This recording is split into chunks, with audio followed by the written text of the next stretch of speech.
Oh, forgot to make that go height. Sorry about that. Oh, Nekohayo, everyone. How are you doing today? It's me. It's a D&D day. Our DM got some new tattoos. He's probably going to be fine. The stream title doesn't say anything about how he's feeling.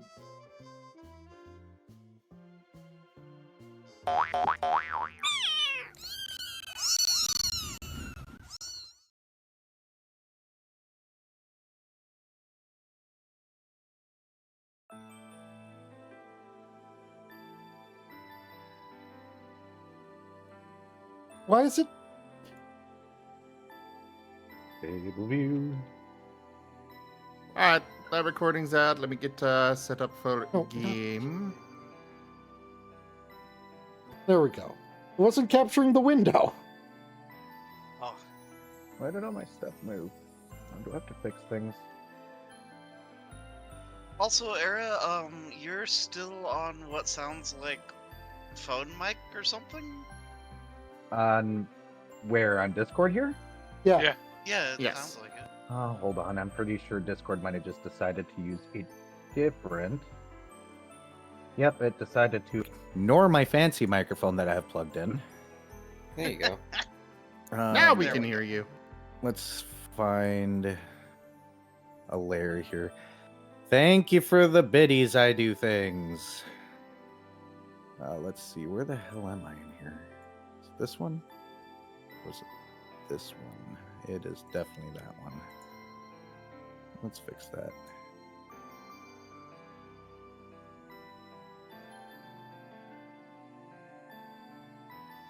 Is that better? Why do I have two tails now? Oh, goodness.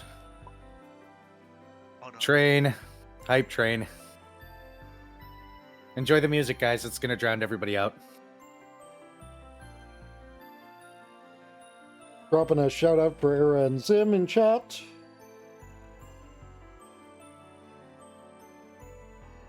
And thank you, Lobo, for the bits. I appreciate it.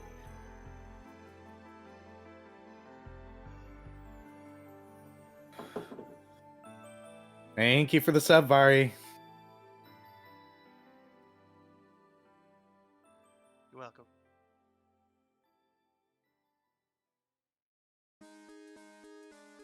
Hype.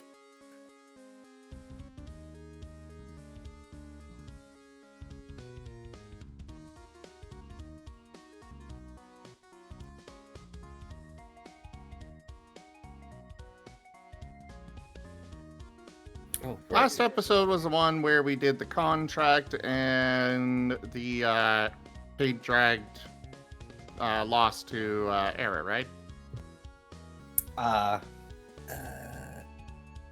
Last time was A City's Hidden Games. The time before that was dragging out.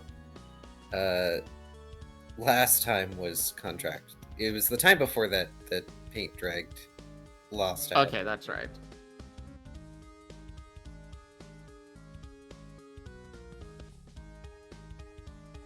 Thank you so much for the hype train, guys. As I sit here and try and figure out why my AVI broke. That's fine. I'm just going to do that. And then we can...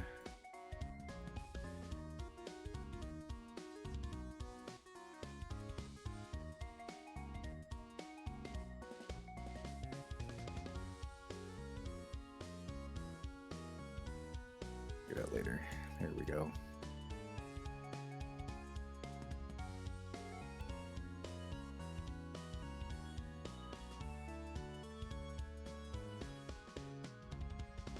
I am soft. Soft as in how? Very quiet? It's sounding better now. Is it? It was probably the music. The music was loud. While it's like coming through Discord, you're sounding fine. I don't have the stream up yet. Yeah. I'm just going to turn myself up on here. Is that better, guys? I mean, there wasn't any significant change. Not for Discord. This is for stream. Okay. Sorry, talking to chat. Thank you, Meryl.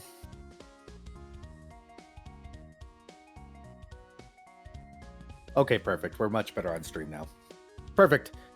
Thank you, Zim. We might be in hype train for a while, guys. Of course. Level 1 completed.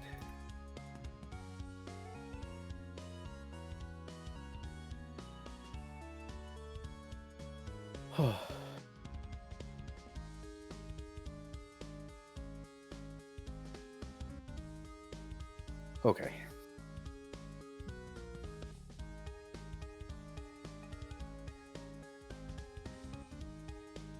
Are we ready for recaps?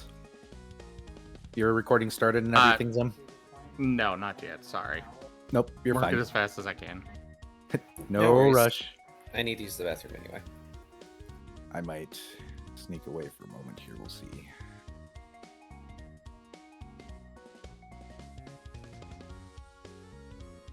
Thank you, I do things for the sub. I appreciate you all.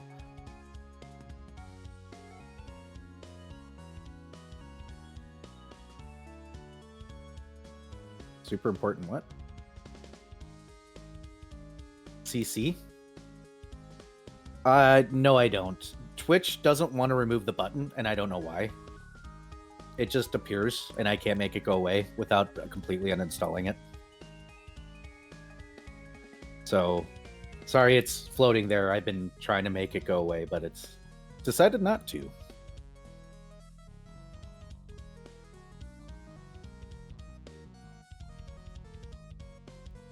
Yeah, you should be able to just toggle it away. Sorry about that. Let's see.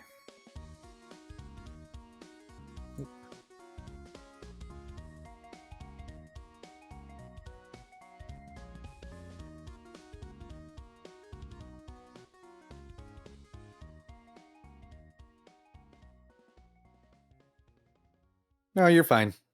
You're not a bother, Lobo.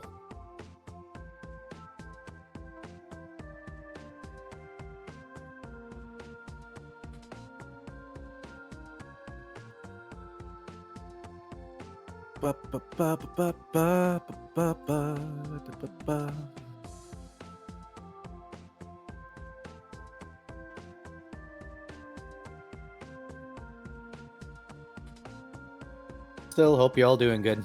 We're all being quiet tonight. I'm used to y'all talking a lot. I'm just trying to get this set up and good to go ASAP. Yeah. I'm eating cheese bread. Ah, the importance of cheese bread. And thank you, Lobo. That's just one of them. The other one I don't have proper pictures of yet because I don't want my face to be slapped over things. And the pictures I got have my face in them, so I'll have to clean them up so that way you guys can't see my actual face. But then I'll show you the rest later. My tattoo artist went super detailed again, so... rough stuff. He's good. He does a really good job. I get very detailed tattoos. But boy, that takes a lot of pain. I am being confettied.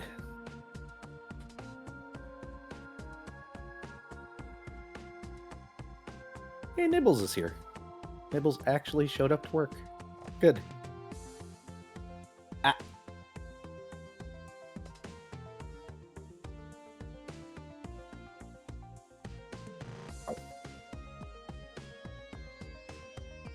I think he is eating. Okay, I am ready to do my intro when you guys are ready. Yep, key you back? Nope, guess not. Yeah, maybe I should have held off. Apologies for the delay. You're fine. Yep, go ahead and do your intro there, Zim. Alright, I'll mute and deafen real quick. Yep. He's back. We can do the lovely introduce ourselves things. Yay. Viv. What? R. Er. R. Meh. Er. Yeah. And the hype train is over. Thank you guys once again for your support.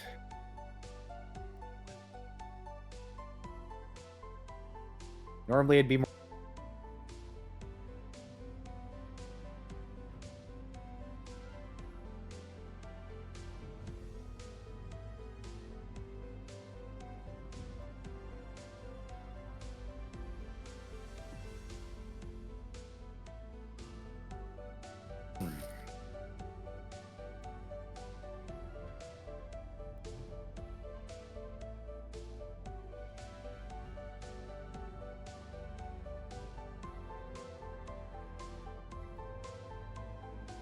Alright, I'm done and back. And ready for intros Welcome whenever. back. Yep, well, might as well hop right into it. Hey, Paint, why don't you do your introduction first?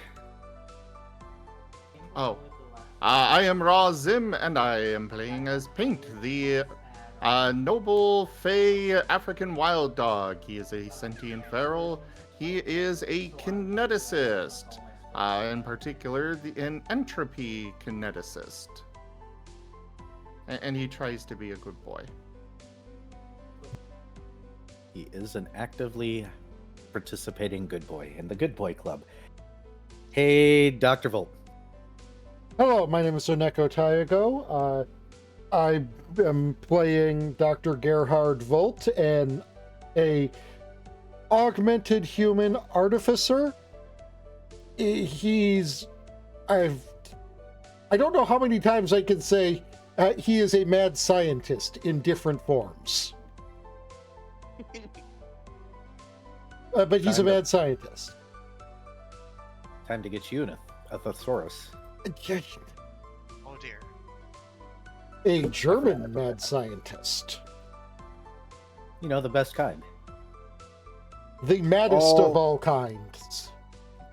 So angry. Though I would So- question how a Romanian mad scientist would be. They would probably be insane too. Yeah.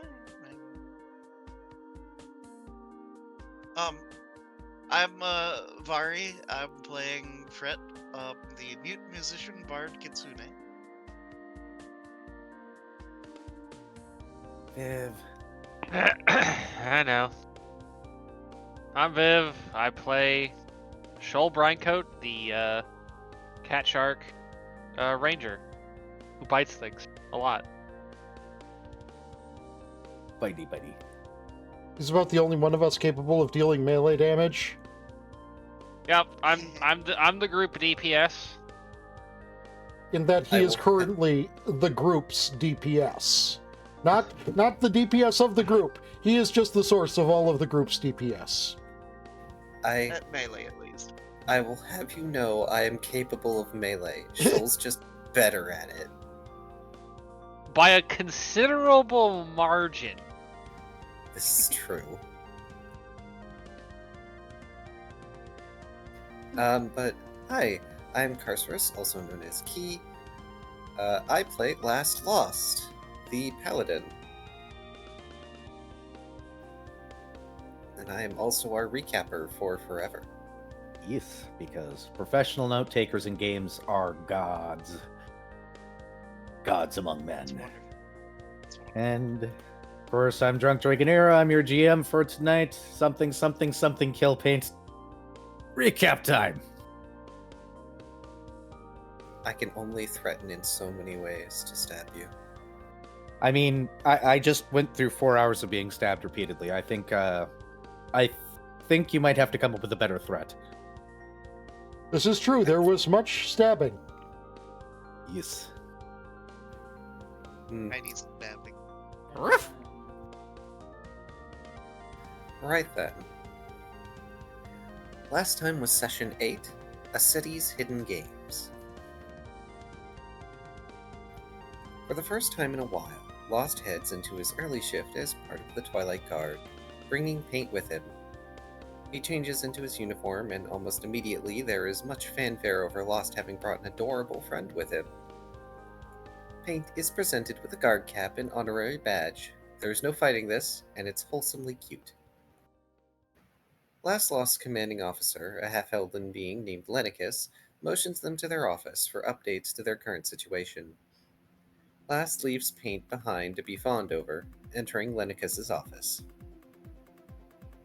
The guard officer congratulates Lost on their new position as a recaller, noting an amount of paperwork will be necessary to have someone take his place during his absences.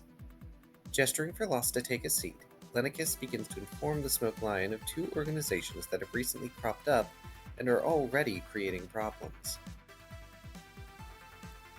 These organizations being the Sol Syndicate and the Dolja Alliance. They are participating in some sort of odd spy versus spy game, but there are already some discrepancies. Namely, a lack of noted down leadership and operations in areas where such things are normally not permitted. Acknowledging these issues and making a mental note to keep an eye out, Last obtains his patrol route for the day. As usual, he starts in the Golden Fields and moves up to the Snowfields, since few guards like trudging through the snow. When dismissed, Lost salutes his officer and leaves to go wrest Paint away from his fellow guards. It's going to take a while, but he'll manage it. Somehow. Meanwhile, Fret approaches Dr. Volt, convincing him to use tails instead of fleams as the name for their new unit of measurement. With that taken care of, the pair resume work convincing the Twilight scientific community to accept their universal measurement. While contemplating ways to convince others, Fret realizes he could publish a scientific paper. A few days after submitting the paper, there are quickly other derivative papers coming in that argue and debate the point. One in particular, though, is strange.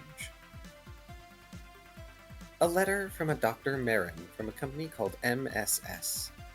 Dr. Volt is passingly familiar with the company and individual, although both are something of an enigma. The letter contains an official invitation to meet at Dr. Marin's head office in about a week to discuss the pair's findings and how they plan to proceed with their research. Fret and Gerhard are slightly taken by surprise, but accept the invite. Shoal tends to their usual job in Twilight, ferrying people about the waterways and the wharves, pulling boats. Cat Shark picks up 6 seals this week. There's a new individual, however, that the Cat Shark makes note of during the week. The individual is silent, only motioning where to go.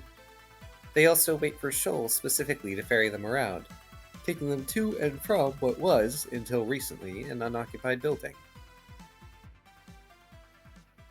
Shoal often sees this fellow sitting on their patio drinking tea by themselves. A week after Fragments return to normalcy, and there is a letter delivered to Lost Bakery, retrieved by Paint at the front door. There has been a murder at the Keep, in public, which is very not okay. The victim has been very committed to the bit and insisted on being buried and having a funerary service. When he gets the chance, Lost closes the bakery to investigate this grim happenstance. At least he earned 5 seals this week from his shop. While the scene has been cleaned up since the incident, the Paladin is still able to obtain the briefings on what happened. Apparently, both individuals present were in dark trench coats that stood out rather a lot, on purpose. They exchanged a suitcase, no one heard what they were saying, and then the victim was shot in the head. Heading to the prison, Last and Paint find the victim in a cell, rather adamantly playing dead on the cement floor. On retrieving the key from the presiding guard, Lost and Paint head into the cell. Paint uses the Wake Up Last Lost method of interrogation, forcing the victim to break character and actually answer Lost's questions. Unfortunately, they can't extract very much from the individual, who is rather committed to playing the role of a dead victim. What they do learn, however, is that the victim is playing a spy game and were given a secret note that they burned after. More importantly, they touched a rune that prevents them, albeit gently, from speaking too deeply on the organizations responsible for the public unrest. Lost returns the key to the warden and informs him of what he's learned, and that the guard should simply honor the victim's request for funerary rites for now. Last and Paint then leave the prison, seeking out information on the Sol Syndicate and Dulja Alliance. In Emerald Academia, Fred and Gerhard come upon a large building that serves as the head office of MSS, which stands for Mystical Science Syndicate. Different syndicate. Another syndicate! You get a syndicate, and you get a syndicate. Syndicate is a very popular word in Twilight, apparently, for naming conventions. It sounds fancy. Yes, it does. Everybody has a syndicate, just like everybody has a slice of cheese now, thanks to Beerus and everyone else. Paint is just casually sitting there, trying to stealthily pull the cheese off Arabane's face and eat it. I would personally have it be slices of London broil, but, you know, can't have everything. Food is food to Paint. Food is food is food. The two enter, and the receptionist confirms their appointment, sending Volt and Fred up to Dr. Morin's office. Oh, right. I previously misspelled it, and then I got the proper spelling later. Heading deeper into the building, the two recallers find the aesthetic to be very 70s in design. In short order, they meet Dr. Morin, a slender avianoid individual of meticulously kept scientist. Yes, that is a weird sentence. I don't know why I wrote it that way. Eagerly greeting his guests, Dr. Morin leads the pair to his laboratory, which has an almost painfully stereotypical 70s villain laboratory aesthetic, including colorfully painted egg chairs. As they fall... A necessity. Yes. A necessity that Fred eventually takes advantage of. As they fall, Volt and Fred are shown a number of trophies that Dr. Morin has had recallers collect for him from various worlds. One in particular stands out to Fred, a katana of Oleron origin, a piece from the Foxfolk's very own homeworld. Dr. Morin sits down with the pair, ready to discuss with them their line of research. Volt, after hearing that the initial proposal was not well done, explains Fragment's encounter with the Unraveler. Fred making sure to add in that the Unraveler was able to scratch the surface of the sphere they were on. Listening intently, Dr. Morin finds this all quite interesting, and elaborates that in his world he was researching the portable whole bag of holding problem.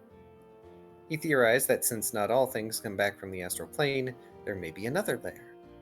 Dr. Morin unexisted because he tried to stabilize a portal to that layer.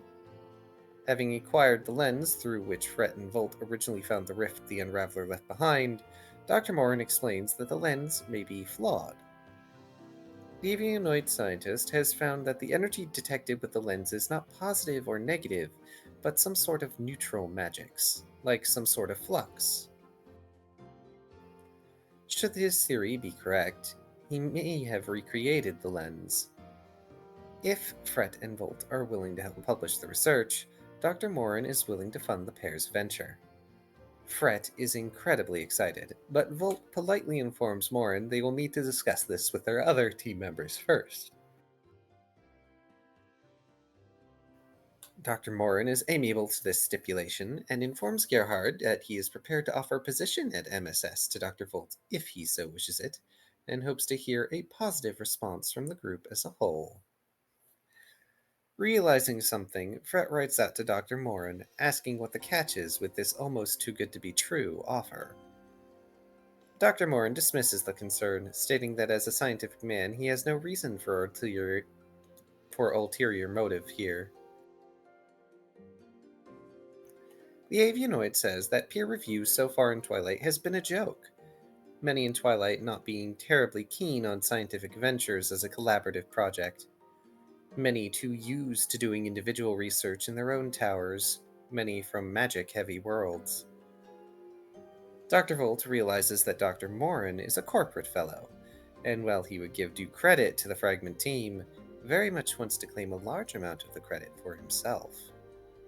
After all, a find like theirs is the only way Morin would really get his name in the paper. Giving the pair time to consider things, Morin offers a free sticker to each of them if they want, mainly designed as chibi versions of Dr. Morin doing various things. Fred takes one, rather pleased with the potential pranking acquisition. Volt tells Morin that they will consider the offers presented. Understanding, the bird then begins to offer a few demonstrations as a matter of being a good host. Fred immediately asks about the katana on display. Dr. Morin explains it was an item rejected from its world, causing the foxfolk to stiffen, asking if it was an acid katana. Sadly not, but Morin brings it out of its display to allow Fred to look at it. He does, however, ask that Fred be gentle with it, as the blade's rejection was most unkind. Gingerly taking the sheathed katana, Fred looks over the beautifully crafted blade for a maker's mark. The mark is a perfectly symmetrical feather. As he examines the weapon, Fred can feel that the rejection has sapped whatever soul it had from it. The silk has faded, and while the metal is polished, it isn't quite as good as it once was. The katana is returned to Dr. Morin, who laments that the blade had something in it once, but no longer. In spite of tests, the katana is just a katana now. Clapping his hands together, the avianoid scientist places his hands on Fred and Volt's backs and begins politely pushing them out the door, proclaiming that he has science to do! With a parting request to let him know if they find out anything new, Morin shuts the door behind the pair as they leave. Shoals next week isn't as successful as the last, but they still have their new regular. Zim, thank you for the bits. Thank you for the bits, Zim. We're celebrating Pride 44 with all our rainbow-loving hearts. It's the Let's last of what I spread had. love, acceptance, and joy together. Zim being a Rainbow, good people. party face, bat. One day, he spies a pair of individuals exchanging a suitcase wearing trilbies and trench coats. Gosh, that could be a tabletop system name, trilbies and trench coats. It sounds like it, doesn't it? Yeah. Looking around, I have to squint at this sentence.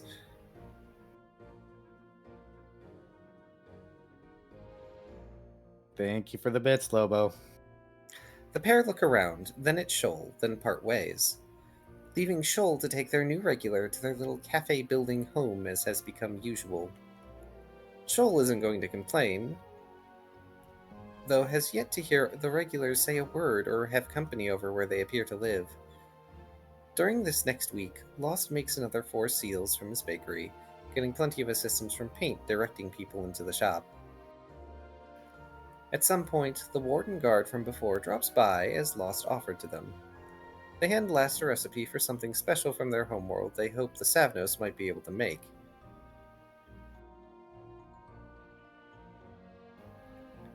While some substitutions are necessary for ingredients, Lost promises to make a batch for the fellow. The warden also informs Last that there's been another murder, this time at the World Mirror. This causes the baker to stiffen and vapor ripple in discontent. The World Mirror is effectively the central plaza of the city, and such activities are expressly prohibited there. Both individuals responsible have been apprehended, but nothing new has been learned that Lost hasn't found out already. This time, a bomb was used for the murder scenario, but luckily it only scattered color everywhere and didn't actually hurt anyone. The 2 criminals will be held for an actual trial, which is unusual, but necessary. The guard captain is understandably upset that the game has been broken, and is rather intent on getting things back under control sooner than later. Because later means the cough get involved and consequences become serious. Paint gets waved into the bakery after the discussion finishes, Lost promising the pup another meat pie for all their help. Volt and Fred start going about gathering everyone together to discuss the proposal they've received. Fred in particular waits for a time where Shoal normally shows up, going so far as to pull out a tea set before the cat shark makes an appearance. much to Fret's exasperation as he just pulled out the tea set to make tea. Before they can leave for the bakery, Shoal asks Fret to help leave a note for his new regular. Shoal has Fret write down that the Cat Shark is busy with their recaller team and will be back soon. On this particular day, Lost and Paint are getting ready in the bakery when the doorbell jingles. Lost begins to greet who he thinks are customers, surprised to see his other teammates about. Shoal has a mildly snarky response to Last's reaction, leading to an amused smoke line in reply. Paint greets his teammates by giving a leftover bit of his meat pie to Shoal and waiting for head pats from Fret and Volt. The floor is turned over to Volt, who explains the offer he and Fret received from Dr. Morin, which segues into Last explaining the illegal spy game going on, Shoal chiming in that he saw a handoff similar to what Last has described. Clearly, the two new spy organizations don't want anyone investigating the wharves for some reason. Lost notes that he'll need to inform his captain about that soon, not that it should take long given his extended guard hours. He then asks if any of his team have witnessed the murders, and luckily they haven't. He explains the two murder scenarios that have played out recently, particularly stressing over the second incident at the World Mirror. When Fret asks if the individuals were caught and what they said, Lost relays what he knows. In turn, the Foxfolk writes out that he needs to go by a mage shop, intending to acquire a scroll that would help him to find the rune mentioned by the victim and criminals. The conversation turns towards more scientific side of things, and the offer made therein. Last is fine with accepting the offer, not terribly concerned about notoriety. Fret hadn't considered the notoriety aspect, but is fine with it as well. Shoal finally consumes the meat pie piece offered, not offering any objections. Paint, similarly, has no real objection. Dr. Volt desires to do science as freely as possible, and this offer is a good way to go about that. Infamy has little to do with science. Since everyone is gathered, Lost does the usual thing and feeds his team, this time baking a pizza for them instead of sweets or bread. Once fed, the team head to the MSS building. The attendant buzzes in Fragment Not Found, sending them up the elevator to the appropriate floor. Those who haven't been there already have interesting reactions to the 70s aesthetic of the lab. Rex in particular goes, "Bruh, why?" and hides away from the sheer amount of orange-colored stuff around. The team is left in the waiting room for a time before Dr. Morin swings open the doors and greets them. Surprised by the extra guests, Morin offers a tour of his private lab. After some prompting by Fret, the doctor waves the team inside so he can introduce himself to those who do not already know him. Dr. Morin introduces himself as a high-profile scientist in the city, intending to unite its scientific community. He shows off his collection, rather ecstatic to do so to his new arrivals, then motions to his desk so they may talk business. Paint puts himself front and center, narrowing his eyes at the avianoid, who pegs the wild dog as a fae. Morin finds it interesting, and dispenses with any games. Up front, he makes it clear MSS will be taking a 30% cut, but will fund any research performed and both peer review and publish anything that comes of Volt's research. Paint, of course, is squinting up at the bird.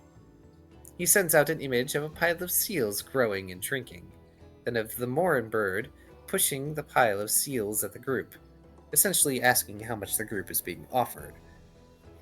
Seeming to understand, Morin has several items prepared to offer to Dr. Volt in compensation, in addition to the position he's willing to offer the doctor at MSS. One of the items including 10 microliters of the life essence god stuff from Enyalius, another being the katana Fret had an eye on earlier. In fact, Fret is told by Morin to go ahead and take that katana. The kitsune does so, and is surprised that once it enters his hands, an amount of color returns to the blade, and feels comfortable in his grip. Dr. Volt considers the offer, and, while he is being slightly discredited by this deal, he is receiving a great deal in turn. is going to be a bit of a game at first, where he'll need to earn his ability to ask forgiveness rather than permission for, say, blowing up the lab. However, Gerhardt knows how to play these games, and Dr. Morin clearly has the best interests of the scientific community at heart. Even if Morin himself isn't exactly the best bird in the canary cage, so to speak. Paint sends an image basically asking if Dr. Volt is getting his own lab out of this. Dr. Volt agrees that it would be a nice bonus if he received a lab out of all this. Smiling, Morin pages for his lawyer to bring in the contract.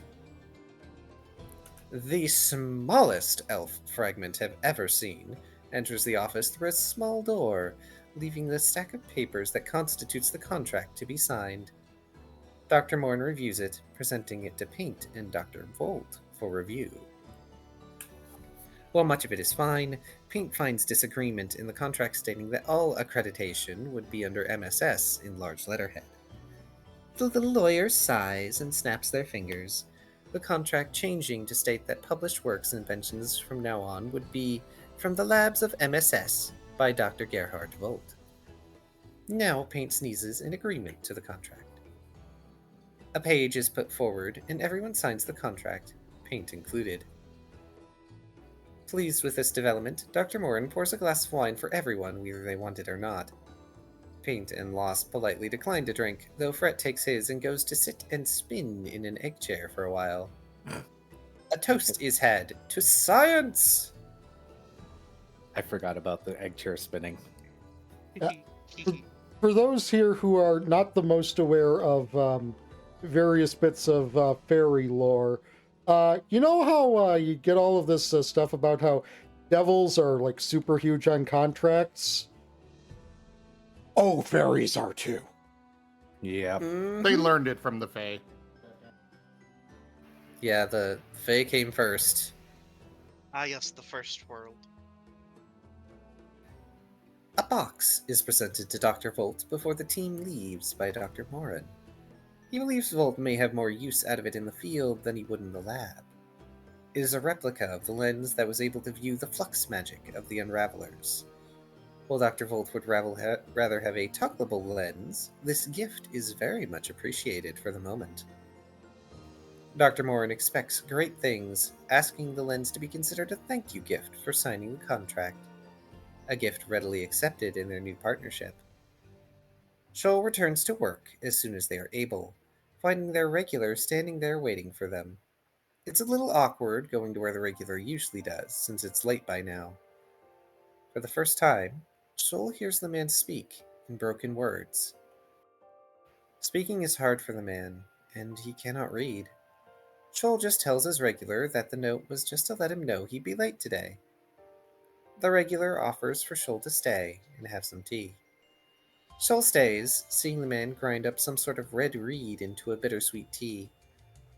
While there, the cat shark sees that someone has painted a scene on the wooden planks of the patio. A purple sea with a purple blue sky, rolling waves in color. Eventually, Shoal asks why the regular waits for him specifically. The man explains that his people are stupid, but he left his people to be with not stupid people. He waits for Shoal because Shoal doesn't require him to talk. They just go. The abandoned cafe reminds the regular of his homeworld, of a time he spent with his son making tea by a poison ocean, before their partner hunted them both down. Reaching up under their hood, the regular retrieves an earring that they give to Shoal, stating that Shoal fights first. They do not fight because they find fighting stupid. Gingerly taking the offered gift, Shoal places the earring in their tail bag. The man, who seems to have thin red fur and ears that are a mix of elf and animal, says no more talking, only tea. And so Shoal and their regular sit in silence, sipping tea. The next day, Last goes into the guard. They have something for him, or rather, for Paint. The gift is a bandana in the colors of twilight with a ring to attach a name tag to. An Echo bandana. a garment made to strengthen the bond between a steed and their animal companion, such that one can hear the other's call, no matter the distance, so long as they're in the same sphere. Taking the bandana, Lost presents it to Paint, who considers it and extends their neck. The bandana is placed about Paint's neck, and Lost makes a promise to his canine companion to always be there for them. When Last returns home after work, he finds a gift left upon his bed with a handwritten note in familiar handwriting. Much to his surprise, inside the gift box is an item from his homeworld, a piece of technology called an electro-anchor. A vital component to individuals like he had been out in the wilds that helps stabilize Stavros' physiology in critical moments and ensure freedom of movement. Setting it aside, Lost makes a mental note to acquire a chain so that he might wear the anchor on his person. Folding up the note, he slips it into a drawer for safekeeping. During the next week, Fragment Not Found return to, or begin, their normal jobs. Both Last and Shoal make only a single sale, but the former is perhaps too generous, and the latter had a slow work week again. Fold earns a few seals thanks to his new position at MSS, and Fret writes up a requisition form for research into weapons of mass destruction for the purposes of protecting the city and or defense purposes against outsider threats. That's fancy Fret speak for saying, I want to make a book that explodes. You're welcome. I appreciate the adding flowery-ness. That is perfect. It is I mean, you're gonna need to have a flowery at this point. He speaks Oriange. Yeah. Oh, Which goodness. I actually have some ideas for some additional requisition forms. Oh no. Oh boy. We're almost done with the recap, I promise. After a whole month of normalcy, Fragment look into obtaining a new recaller mission. Of the missions available, there are an investigation titled Darkness, a retrieval titled A Good Bird, and an investigation titled An Old Story. Checking the retrieval mission, A Good Bird, first, the request is for the meat of a particular bird that is big, delicious, and mean. The request details the bird, how to find it, and the problems that might be found. The writing implies it may be an apex predator in its local environment. Showing the mission to his friends, Lost makes sure to check with his teammates before they proceed to bring the paper to Captain Tooth. Tooth makes note that the group has been busy around town, or so he's heard. Still, on being presented the mission, he hands over the address of the client, noting they had a particularly thick accent. Before Fragment leave to obtain a debriefing from their client, Shoal pauses to ask for a verbal message to be passed on to the regular. Tooth smirks and needles at Shoal for having a heart and being adorable, but accepts to have the message sent for their usual fee. Poof come upon a house that looks very rural in spite of the city around it, with animal traps strewn about and an enter-at-your-own-risk sign at the entrance. The abode has a very desert feel to it. So I forget if this was the session before, or if it was just not mentioned in the notes, but there was talk of a bar fight, and who was it? Betty lost? Yes. Betty got sucker that punched was- at some point. That was last session that it was mentioned. Okay. I guess I just didn't note it down. But that feels mildly important. It's okay. You're free to forget. Betty won't. The note taker forgot. Betty did not. Betty never forgets. Betty. So yes, you guys are walking up to the house. Let me go ahead and change scenes back to table view. Here we go. Almost forgot. I'm a little brain dead. I'm allowed to be brain dead. Grabbing a cup of ramen because it should be cool by now. Gosh darn it. So My you guys, thoughts were just though on if someone can have a thick accent, does that mean a dwarf can have a pick accent? You know, we just Oh, go started. to your corner. Go to your corner. We just started. Ugh. Okay. So, you guys get in front of the house. I'm assuming you guys just walk up the path and go ahead and knock on the door, correct? I do believe so. Yes. The man that answers the door has have have you ever met somebody that wears a bunch of cowboy stuff, but they're obviously not like Southern at all? Like it's glaringly many obvious. times. Imagine that, except the hat is definitely a little bit different. You're not entirely sure of what kind of humanoid race they're supposed to be. They're not quite elven. They're not quite human. They're definitely not dwarf. But they're too tall to be, any of the shorter races. They're almost generic. It's kind of disgusting. And I am not going to fake this accent because I have decided after much deliberation that his accent sounds like what would happen if a Frenchman tried to pretend that they were fake an Australian accent. Yeah, you can just leave that to our imagination if you'd like. That's Yes, fine. I'm going to. You guys are free to decide how that sounds. But he'll open the door and he'll say hello. Brett will wave.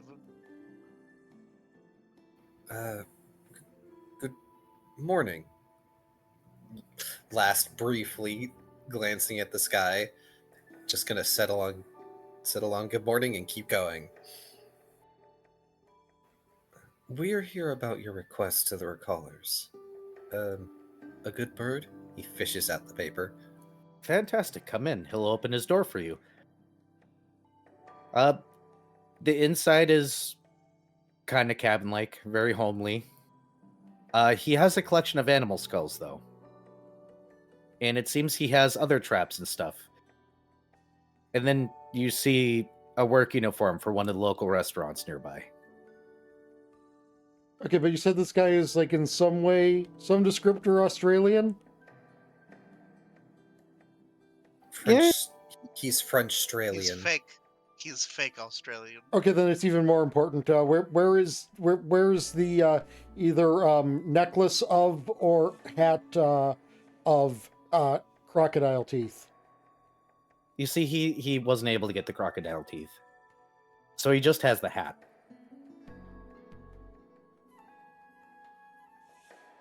He's working on the crocodile teeth, probably.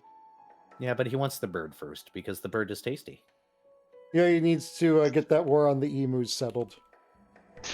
So what furnishings are about? There's animals. Cabin, like? Ah, Yes. But skulls, not taxidermy. Nope. Very specifically animal skulls.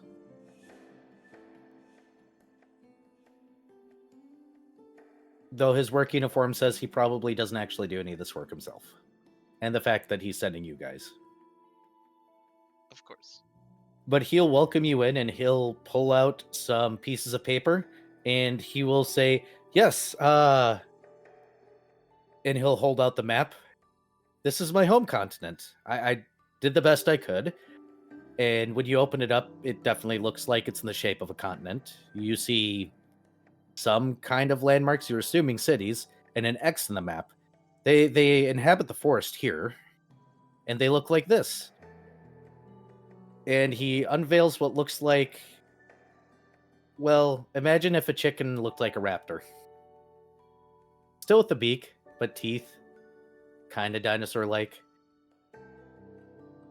so Rex, but floofier. Probably more angry. Thank you for Oh, the boy. sub. I don't know why I Oh. played that sub. Should have played Oh the other boy, one. we're going up against a death rate bird. Was it perhaps a sub on YouTube? It probably was. Ah. Because it definitely didn't use the right thing. But yeah, YouTube sub. You all should definitely go check out Drunk Dragon Era's channel on YouTube. I'll put a link in the chat. Thank you, Zim. And now he's gonna be inundated with notifications. Probably not. Either way, yes, he's showing you this or these particular things. Did you guys have any particular questions for him?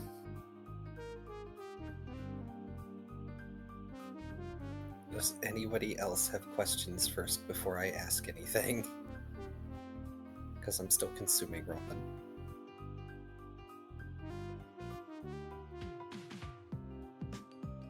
Fred will scribble out some inquiries about what kind of threat the birds are. What do they have any poison or anything, or are they just birds? Oh, they bite really hard. Fred just nods his head then. They're about 12 feet tall. Fred blinks at that. They're very delicious, though, if you manage to kill one. They're not even native to that region, but they're native now. Extremely violent. Oh, Fred will also scribble out. Are there any particular methods of preserving what we bring back? Oh, right. He offers you one of those bags that you guys remember from the other one, except this one has a lot more space in it. And he goes, I was able to secure one of these for the time being. It's on loan, so I do have to get it back, but once you got the meat and the skull, if you can bring it back. Fred nods. It was the tattoos that caused it, not me. What? What? Hubie has told me to have a taste of the pain I bring my DM, Oh, Lol. which means it's the sour candy time. oh, Have fun. Oh, I can catch up on notes while you suffer. Fun, yes. So much fun. Ah. Ah. Ah.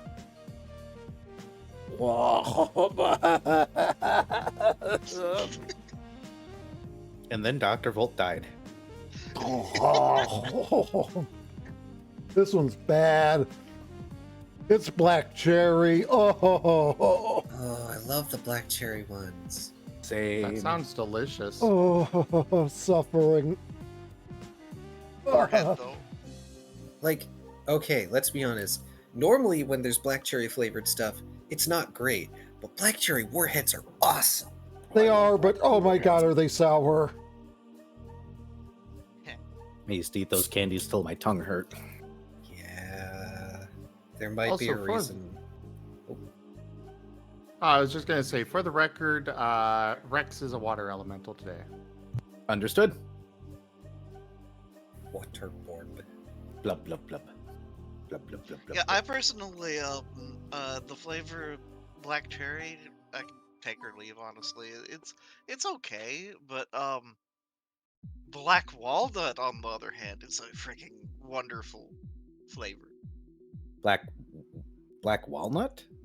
Yeah, you can get like black walnut ice cream. It's great. All right. Never had that. It's great. Are you better now, Taya? Yeah. Okay. Any other questions? I think the floor is Kaz, if available. Hooray! Actually, most of the good questions have been addressed already. So give me about 2 seconds so I can finish this particular little notelet. Also, it's kind of funny, the bag, that getting a bag to bring back samples of Mr. Big Scary Guy was one of the requisitions that Fred was going to make later. Lol. Well, this one's on loan. Yeah.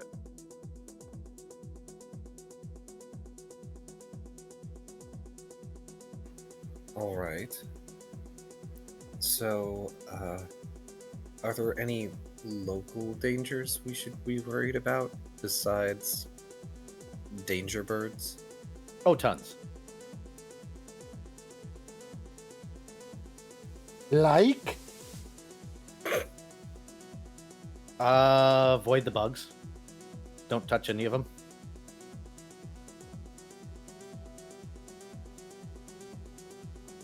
There's monkeys. At least I call them monkeys. You'll probably call them something else. They swarm.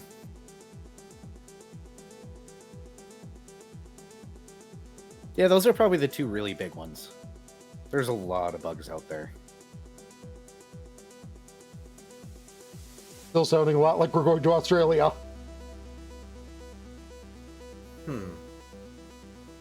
Honestly, sounds like some parts of my homeworld.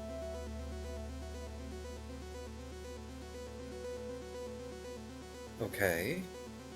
Oh, and don't touch the spiky bushes. Why? I'm assuming you like your fingers. Do they eat fingers? No. It's poisonous plant. Oh. That is the important part to know.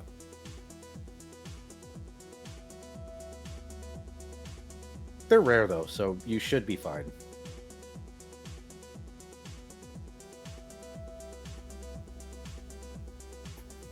Gestures to Fret. Make a note. If we find one, we should try and collect a sample, but not at the expense of fingers. That was already going to happen. I'll just Nuts. warn you. If you get stuck, there's a high chance of infection.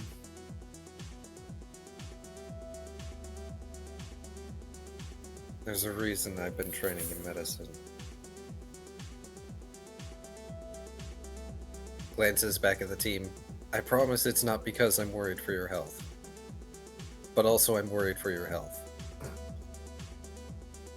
Paint just sends along a mental image of him giving licks to Doggo Lost and him seeming to jump in more with more vigor.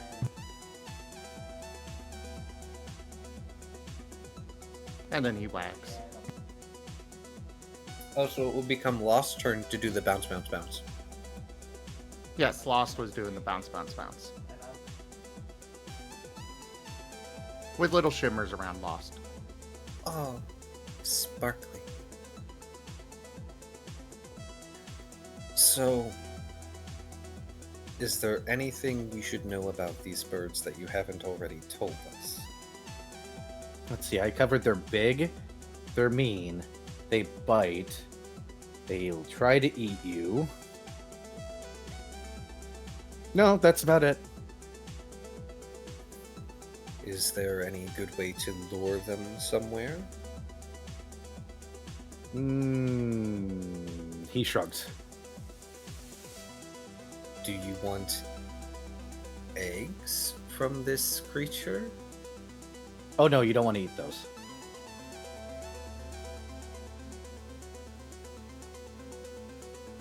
Okay.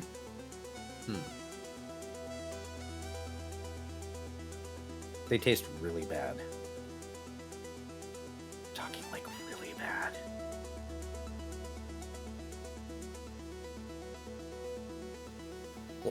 Last just putting a hand to his chin, struggling to think of any more questions.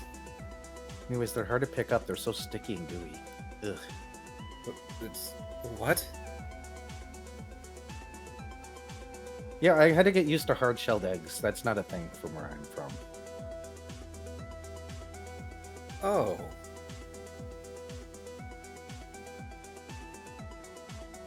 Starting to internally realize that the homeworld might be a lot more bug-like than he would be used to. thinking the concept is more lizard eggs. Yee. Well, yeah, but lizard eggs aren't usually, like, slimy. Yeah, they are. Are you thinking of A amphibian lot of eggs? No, like snake eggs will stick to things if you aren't careful. I have learned something new today.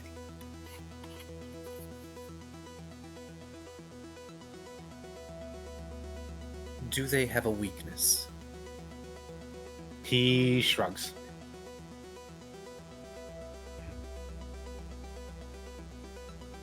They can survive us. They're really hard to kill. Are they particularly resistant to anything?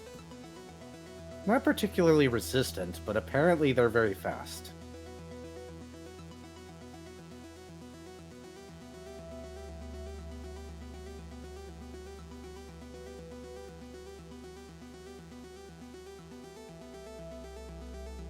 Okay, Brett scribbled down something. Alright, so we're not going to be able to run from one. Bless you. Thank you. What level are you guys again? 2. 2. 2. E. So, Fret will the one thing that he has scribbled down, he'll kind of do the beckoning gesture at Last Lost for him to look at chalkboard, but isn't actually like holding it out to everyone. It reads caltrops. Lass is going to nod emphatically. Very much agreement.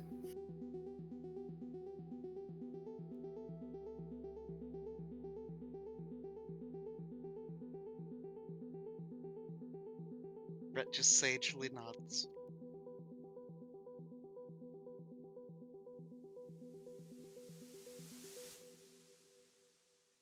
And then kind of just brushes that off with his sleeve, and then scribbles out, "Okay, we've got some shopping to do. Thanks for your time," and kind of just turns it towards the guy. He thanks you, and ye.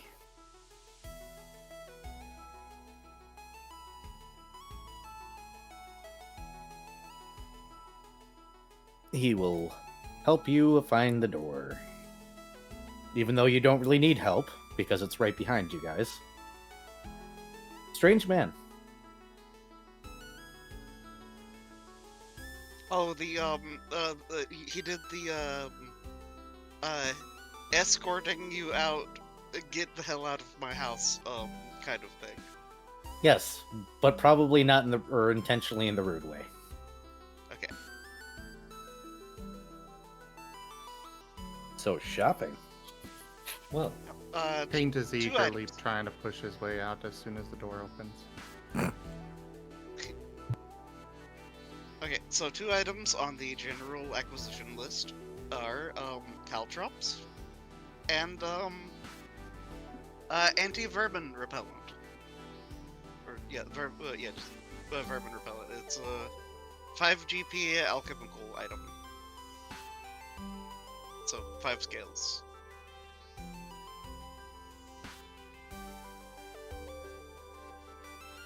Sounds Paint is good. just sniffing around the yard. Yeah, it Um, smells like dry. But Fret is going to be spending most of his money on other things, so does write out. So could someone else cover some of these items? Because I need to purchase some other things. We could have already had caltrops if somebody was allowed to take them. Exactly. but cursed caltrops. Yeah, that could potentially be very bad or very good. That was 3 sessions ago, too! And Paint remembers. Paint never forgets. Paint is currently marking the side of the guy's house.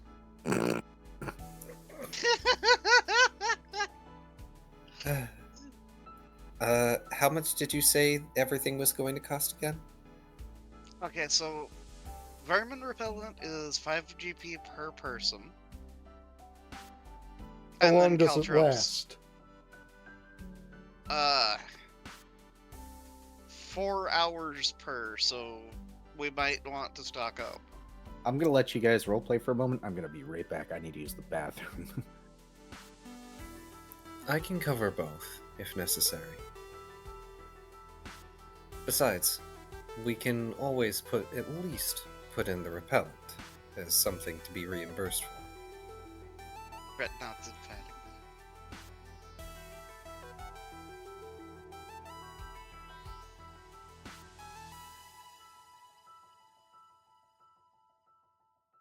why repel the vermin when you can eat them? Paint nods agreement and sneezes at Shoal's comment. Fred shakes his head emphatically and then scribbles out, "No, poisonous bugs, bad." And then does kind of the finger waggle at them both.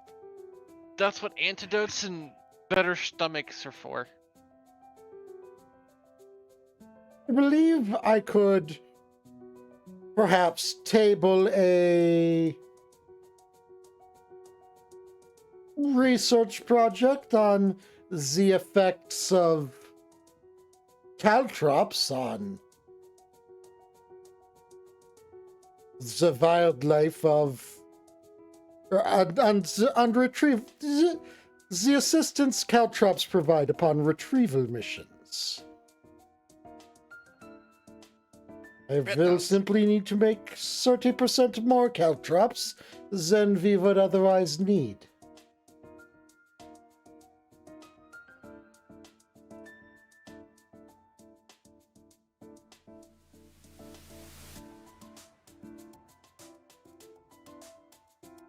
Give me 1 minute, I need to toss my trash. Fred does scribble out, though. Caltrops are cheap, though. That's true. Ow, ow. Fair enough.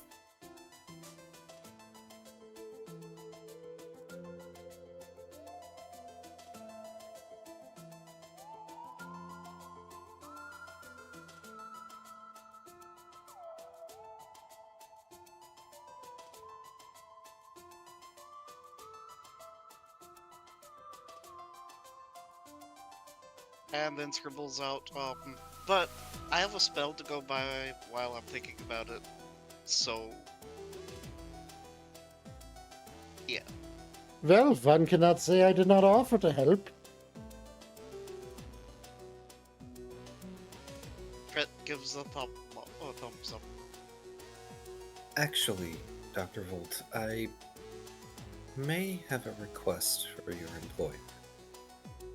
And what would that be?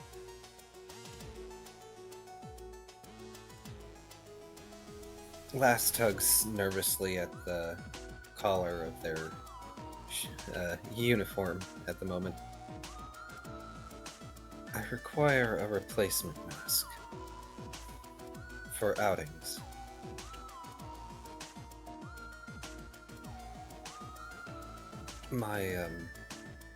My original seems to have become misplaced in the void. He looks away. Fred blinks. Considering the amount of technology that usually goes into an adult Stavnos' mask, I feel that maybe Morin might be open to a deal, to have something that articulates better. Paint is sending mental image of Doggo Arabaean biting onto Doggo Last's face, or rather the mask, pulling it off, and then just chucking it off the bridge. Brett looks absolutely mortified. As does Lost. He looks rather embarrassed.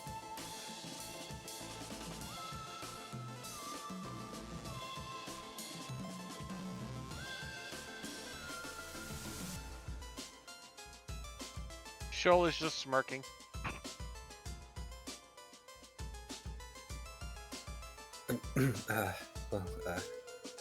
Anyway, I can cover the cost for the repellent and for the caltrops. Just get me a note on what it costs and how much.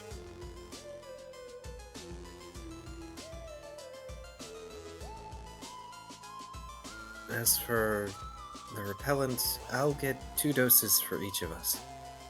I'm assuming we don't intend to hunt for the bird more than a day, so 8 hours of time should do us.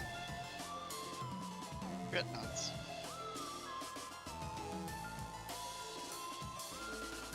I will see what I can do in regards to procuring you a new mask.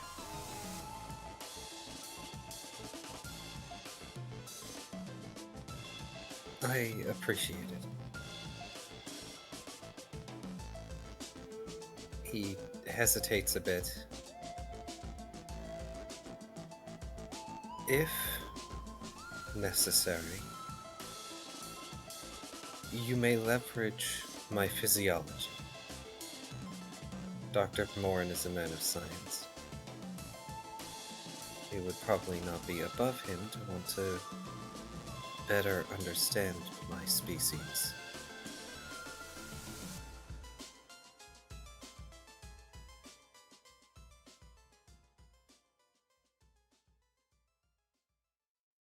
That is reasonable.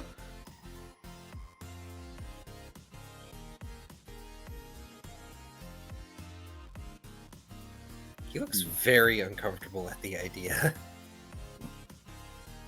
I shall Indoors. attempt to avoid it, then, if at all possible.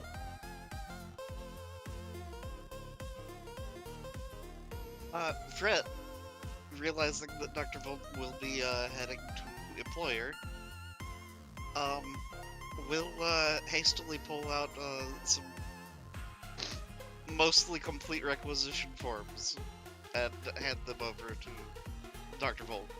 Oh boy. So I'm going to answer this question for everybody. How long Doggo Arabane's tail is in Pain's projections? It is the exact same situation as Doug Dimmadome, where You never the see tail all of just it. always goes off screen.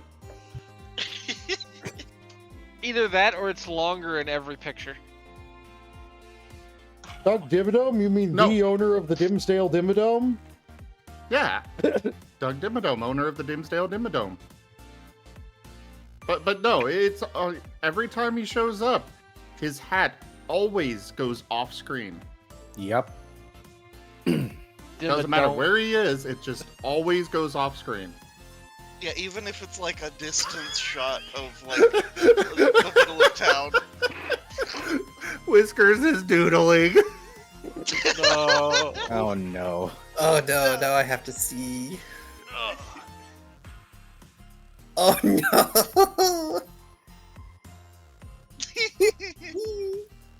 Oh, that's Art adorable. Brian has struck. Okay, so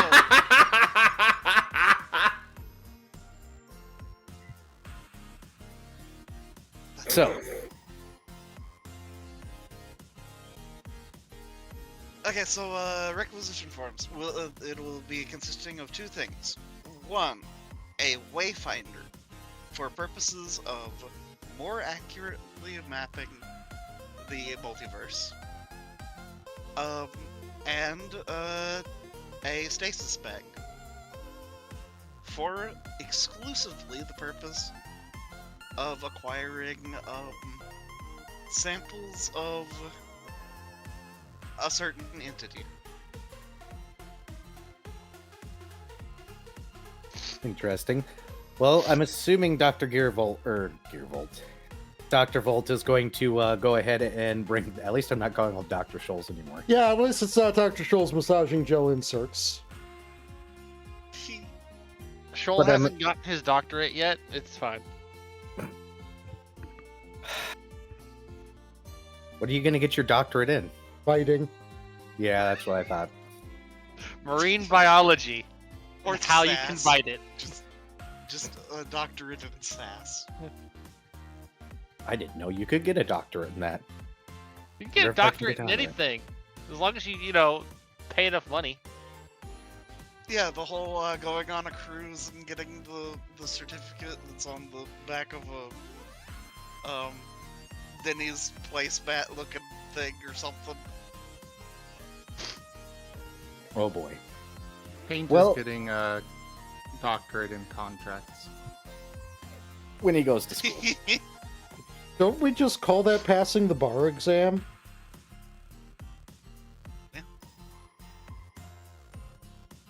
Mm. You going to Basically. make me look up actual things? No. No. Okay. One way or the other, I'm assuming Dr. Volt is going to go ahead and turn in those requisite forms to the particular people he needs to, and then make a visit somewhere, while others go shopping. Yep, Fret's going to acquire a spell and a component for said spell. Rune Trace. Yep. Meanwhile, I'm going to collect. Oh, caltrops are super cheap. Yeah. Unless you get Caltrops are. vicious. Yeah, normal caltrops are pennies. Yeah, they're only a GP and it fills a 5-foot square. Which is a lot of caltrops, by the way. Yes. Mm-hmm. My favorite caltrops are the colorful ones that you build castles out of.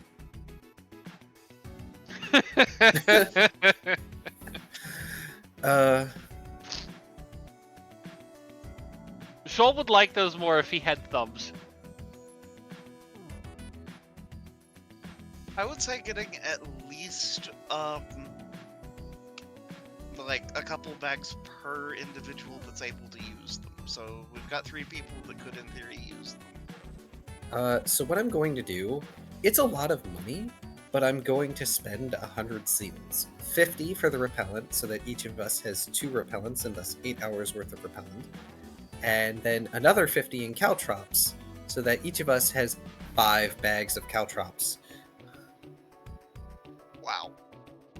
It's a I mean, lot of Shoal- drops. Shoal is capable of using them, just, it's gonna be a little awkward. It'll be funny, though. He already has a bag of Suck. marbles. It would suck do the trying marbles to get them scream? back in. No, Shoal has not been allowed to get any screaming marbles yet. He keeps trying. If only so he can put one in his mouth and make it sound like he's eating people.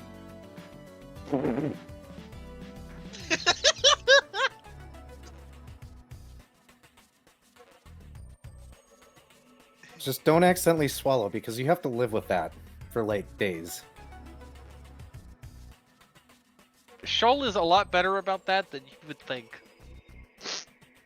Joel is really that good puts at identifying as a problem. Yes! 5 some bags of reason I'm- caltrops puts me to exactly light load. Holy crap. For some reason, I'm imagining like the video of like some dude looking for one of their little iPod, like the little Earbuds? or AirPod, yeah, the earbuds, and doing the tracking thing that makes it make a sound, and it coming from the cat. What? I just here. I have a better one for you. Jurassic Park 3. Oh no.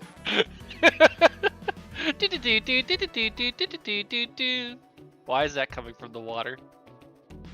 Something, something, something. You just eat the Nokia phone already. Yep.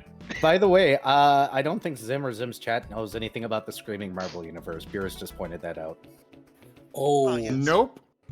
Do explain. Do explain. Should I explain, or do you want to explain, Era? I'll let somebody else explain. I'm not explaining this madness that you guys put yourselves through. So, previous group in stream game, by the way, so you can actually see this happen on like a video. We also came to you guys- Twilight. You guys should definitely go over to that link right there and go subscribe right now. It's right there. Go subscribe. You know, it's over there probably. I'm pretty sure it's on the channel there. Yes, it is. You can go find it there, and make sure you subscribe while you're over there at the Drunken Dragon. So go subscribe right now. You should all go subscribe to Era right now on YouTube. Never now. miss an episode. If you subscribe to youtube.com/@Oneko Taigo, you won't find them there because I don't upload the D&D VODs. Well, it'd be weird if you uploaded the D&D VODs when we're playing Pathfinder.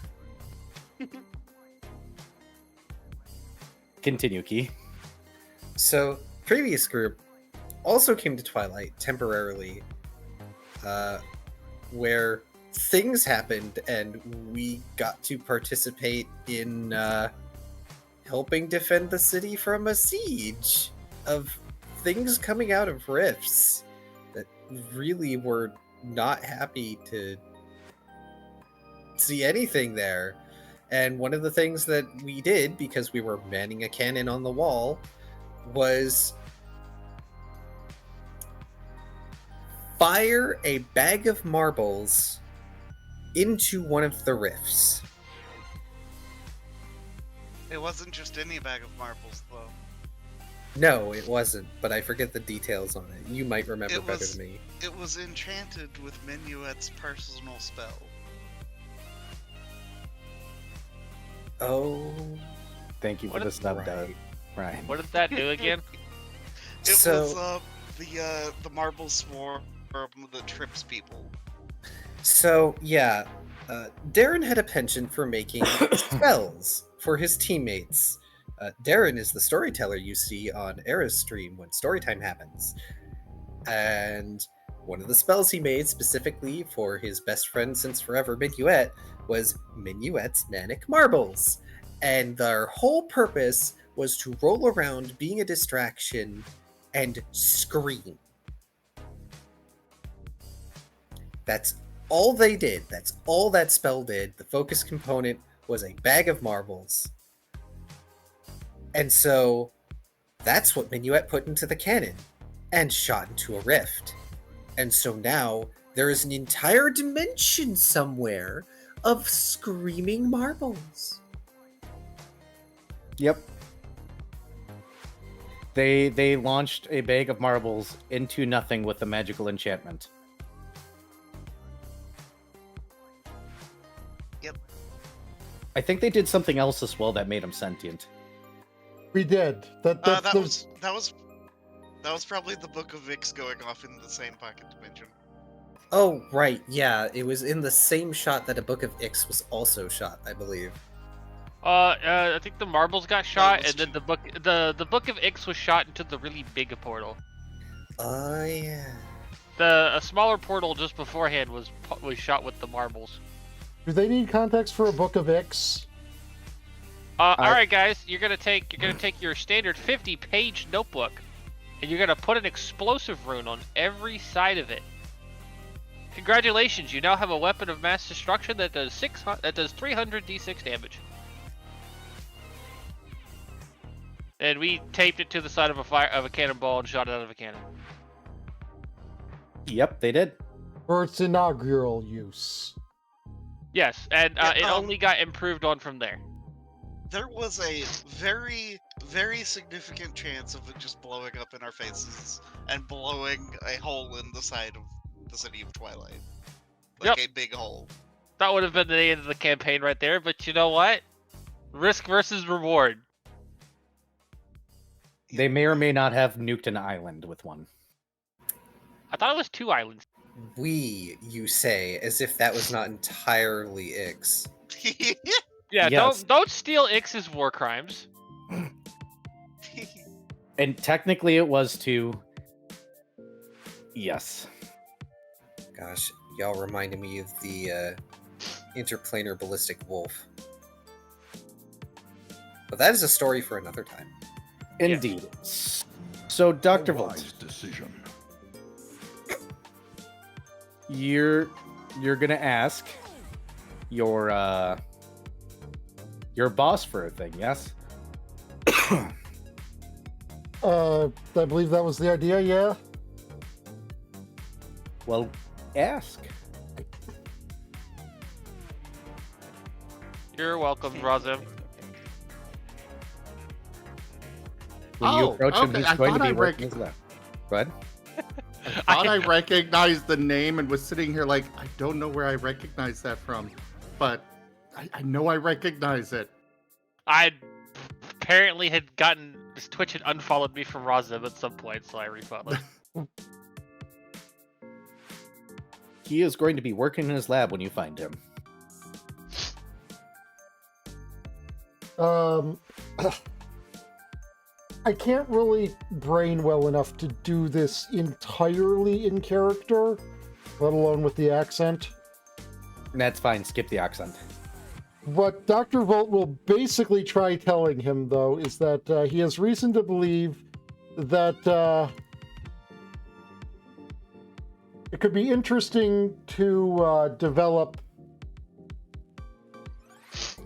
masks that are capable of articulating themselves due to the eternal seeking of novelty that everyone here has.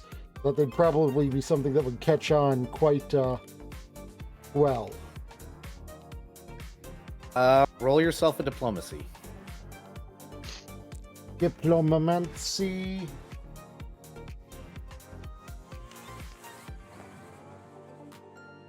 Not the best. That is only a total of a 15. Unfortunately, he responds with, while that sounds well and good, he doesn't see an absolute purpose for it and believes that such a product would be fading and feigning at best. It'll catch on for a little while, but then probably just end up for those weird niche crowds. He makes the face. Why do I get a feeling everyone in this call is used to being a member of, quote, of at least one, quote, weird niche crowd? Considering you're the only not furry here. True, but I am a VTuber. For now. And are VTubers not just digital furries? Yeah. No, VTubers are just AI. We don't actually exist, you know. At least according to Twitch. Oh, God. Oh, I have vague memories of what you're referring to specifically. What was it that got said for that? They put out a tweet that, while you could understand that they were what they were talking about, the way they presented it, they were trying to praise the creativity of VTubers, but they also included AI and made it sound like all VTubers are just AI programs that are, you know, doing the streams instead of actual people. Now, the funny thing is, for a while, I thought that was actually the case.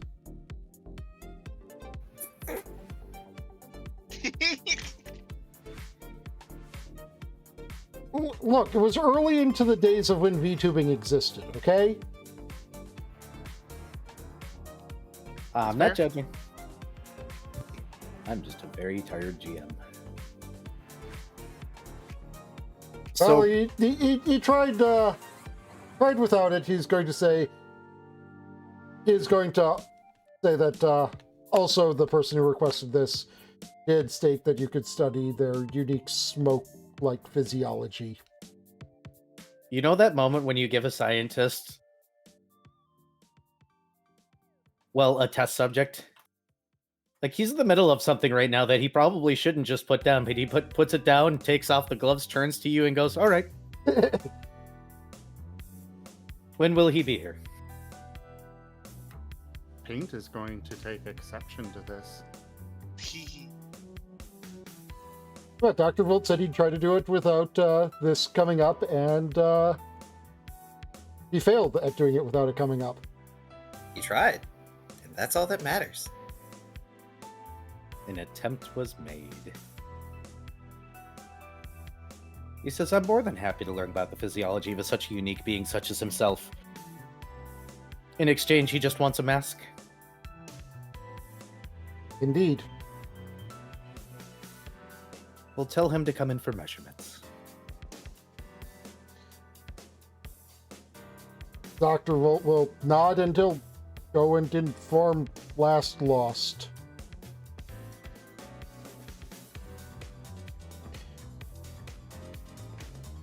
By the time Volt finds Last Lost, he will have performed shopping and dumped 100 seals on preparations, and also have receipts for everything because reimbursement. Smart man. Reimbursement. Yes. He's going to make sure that everybody has 2 vermin repellents. Each dose lasts for 4 hours, and also 5 bags of caltrops. Please take note that 5 bags of caltrops weighs 10 pounds, so if you have trouble with weight, we may need to adjust who has how many. Can these repellents be smelled outside of their little bottles, whatever they may be in? No, they're well sealed, thankfully. Okay. My, Then Paint does not object yet. my brain did a Yeah. thing that I need to unfortunately inflict upon you all. I'm too tired for this. Okay. If Last were to write down everyone that he was attracted to, would that be a Last Lost lust list? Go to your frickin' corner, frickin' tag. Go to your lab! Yep, I was too Isn't tired that for a that. reward? Away with you, foul demon. But then he doesn't get samples if he's stuck in his lab and can't come with. My brain is a mysterious place at times, and by at times I mean always. Even I don't know what's going on there. Somebody play that meme where the milk falls over after Patrick says the inner workings of my mind are an enigma. And just milk. Okay. Well, Lost is going to go, but he is going to ask Paint to keep Shoal company. Squint. Paint is going to whine worriedly. And then send an image of Shoal ripping his throat out. That's not going to happen, Paint. Is it, Shoal? Squint. Squints back. Squint. Just both of them squinting at each other for a good few minutes, trying to bore into each other's souls. Yeah, except Shoal is half cat. He's going to win this. Lost You're both is cats. also cat. Just kind of somewhat smoke. Mostly smoke. He doesn't need to blink. So they're having a staring He's got you there. contest. So, hey, Fret. Guess what you walk up to? Cat's Oh. having a staring contest. Fred Put down a does cucumber. Actually, hold on.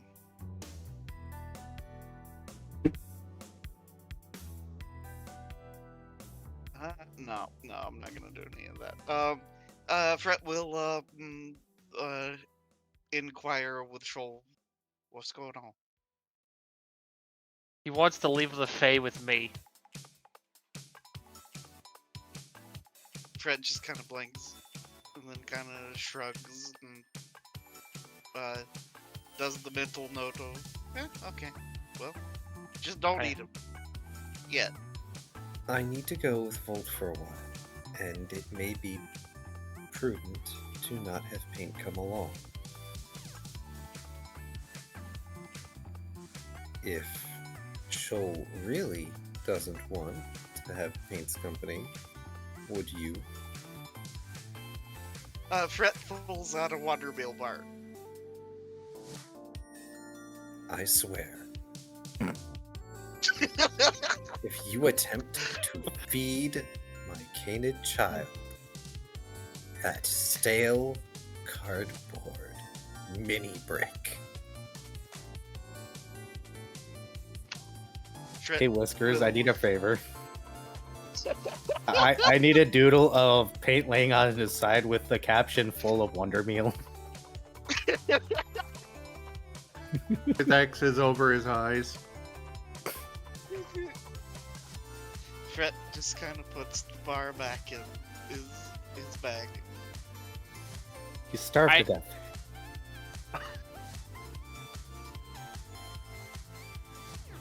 I mean, why would you ask Shoal when you could ask Fret?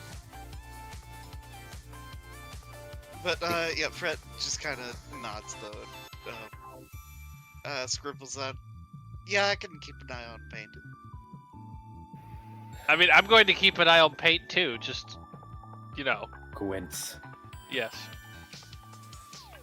Thank you, Fred. If any of you get hungry, you are free to anything in my bakery.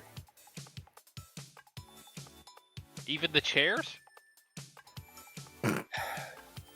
Fret gives such a scolding look at Shoal. I mean, technically, since it was just displayed, the Wonder Meal bar is in fact in your bakery. You're not inside the bakery at the moment. I just finished shopping. Not Alright. the chairs outside. Those are metal. Those were actually kind of expensive. The wooden ones I can get replaced. Those are inside. If you really must chew on my chairs. Excellent. Well, Fret will begin heading into bakery. Paint is giving a whine and sending a mental image to Last of him standing there on the porch as Last just fades away. And you get the sense that just forever. Shoal is going to walk over and pick Paint up by the scruff.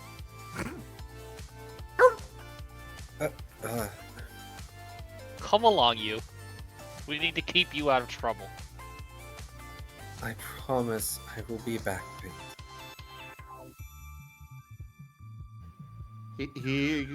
He sends another mental image of his bandana. I will call for you if I need you. You can call for me, okay?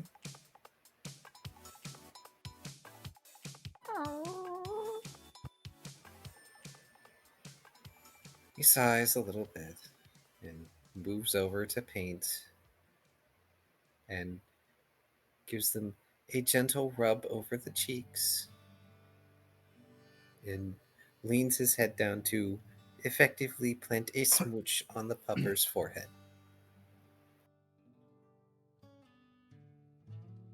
I made a promise. I'm not going to break it. He will nod slowly. And Shoal knows better than to bring you to harm. As long as he doesn't make a contract with me. No, you see, Shoal already tacitly said that he won't eat paint. It's his goal to make sure that paint doesn't get into trouble. And if he eats paint, Squid. well, Shoal is trouble.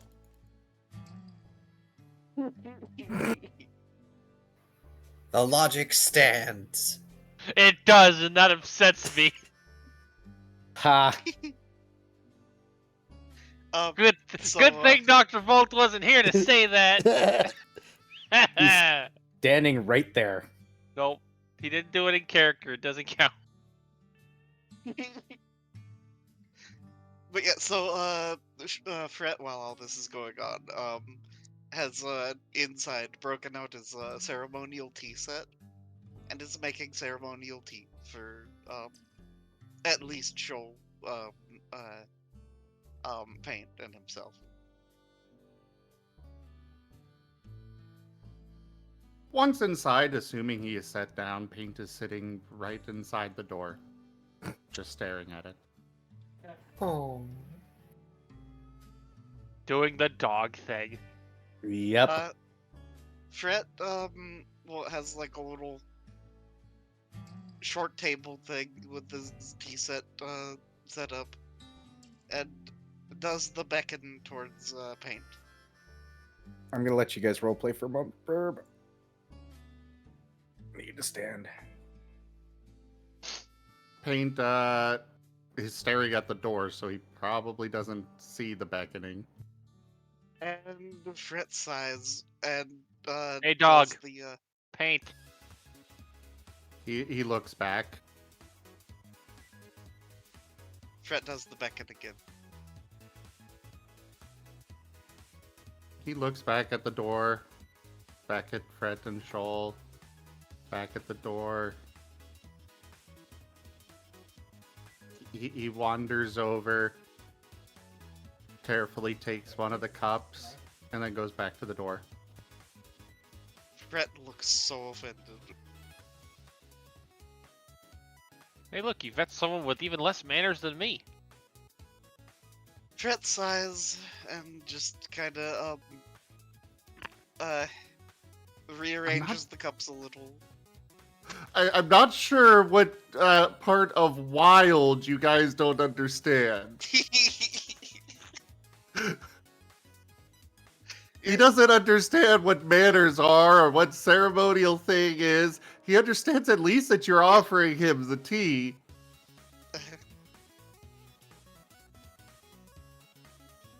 Well, yes, that's why Shoal is amused. It's not Shoal's tea. He's not offended. He thinks it's funny. Well, Fret does do the whole carefully set a cup in a particular spot for her shoulder. Shoal will drink out of it.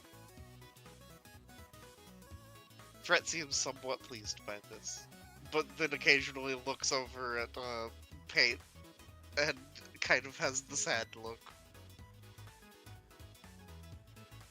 Shoal will reach a paw out and pat Fret on the face. There.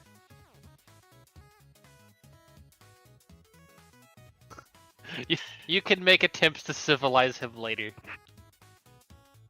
Fret nods. That or you can punish him by feeding him Wonder Meal. Either one. Fret shakes his head. Though Fret does pull out a Wonder Meal bar and begins munching on it himself. It is loud and crunchy. All that wonderful baked goodness around you, and you choose cardboard. Doesn't even have to be there. He feels a disturbance in his bakery. He is offended. All right. I mean, Gordon Ramsay enjoys McDonald's. That doesn't mean it's good. Yeah, true. But no, Wonder Meal makes Fret think of home.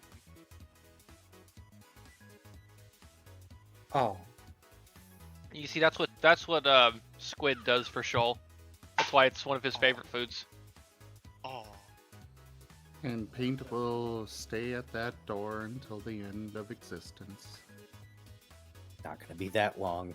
For Paint, it feels like forever because Yeah, I was gonna say to him it is that long. He's a dog. He has no sense of He's time. dog in Twilight. Hey Key, Yes. it's been a while since you've had a physical. With good reason. It's been even longer since you had somebody take measurements. Also with good reason. It's also been a very long time since somebody started to took a small sample and started to analyze it to figure out what exactly you're made of.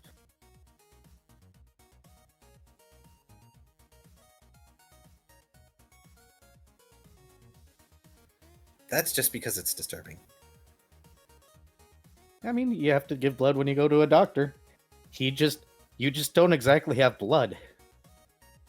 There was this whole Sarah? moment where yes. Sorry, go ahead. There was this whole moment when he pulled out a needle to take a blood sample, and he stuck it in you and pulled it out, and there was nothing in there, and he looks up at you and goes, "Oh, no blood." If I had an eyebrow, it would be raised. You expected me to have blood? You'd be surprised. Oh, so that means that he can't be killed. He can't bleed. Therefore, we can't kill it. Now, what exactly is transmitted through the bond with the bandana thing, Era? Very specifically, when the name is called, you know the exact location of the individual that called for you. If you're bonded. So if he were to call your name, you would know exactly where he is and how to get there. And you would hear him calling for you. If you were to call for him, he would know exactly where you are. And he'd be able to hear you calling. Okay, so Lass needs to comment on the paint on the wall. Got it. Wow. That's a very nice color of paint. Zoom. Whack. It was a very awkward experience for you. We can go into detail later. Because he measures everything.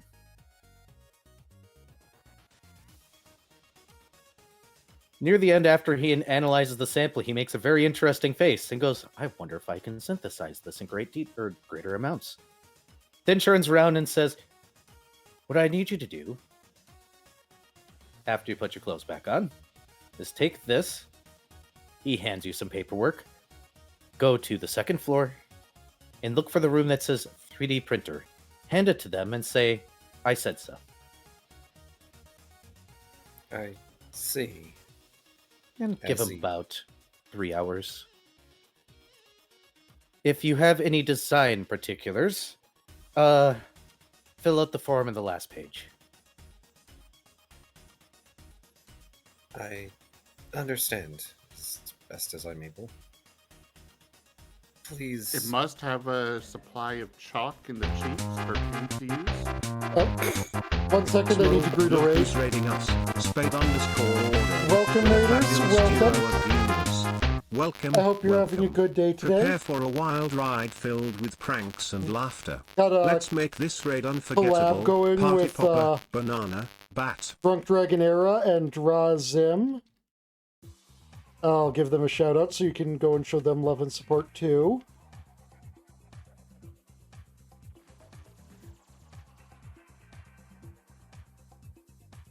They're both incredible people, and we're doing D&D together. So I hope you sit back, enjoy it, and have a comfy time. My name's Thank Oneko you for the Taigo. follow. I'm half demon, half cat, and all friend. A steadfast supporter. Vari, thank you for the sub. You're a cutie Small, face. He's here too. Bear and Cat, you perfectly wonderful creature. Thank you for the amazing 44-month resub. Yee. Your support makes us meow with So joy. any particulars you want Keep in this being mask? awesome. Paw last. prints, smiley cat face, bat. As in design. He seems to have already decided exactly what's going to be in the mask. Oh boy. Well, he doesn't really want it to be much different than the one he had. He just wants it to be able to articulate a little better when it comes to emotion, which may or may not come down to what is it? It's not shutters. The camera lens things that adjust. That's a shutter or an f-stop. The aperture science. Oh, apertures. Yes. Duh. Apertures for the lenses or something of the like, so that you can actually better express emotions with the mask on. He already got that. It seems it has the aperture, and it seems to have shutters as well. It seems to be able to go between spots. Though when you blink, it's going to make the sound of a camera click. Yeah, the last one did that too.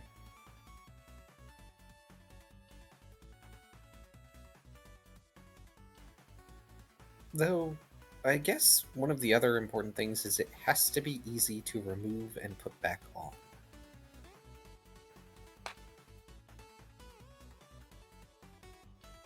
I mean, straps. Well, yes.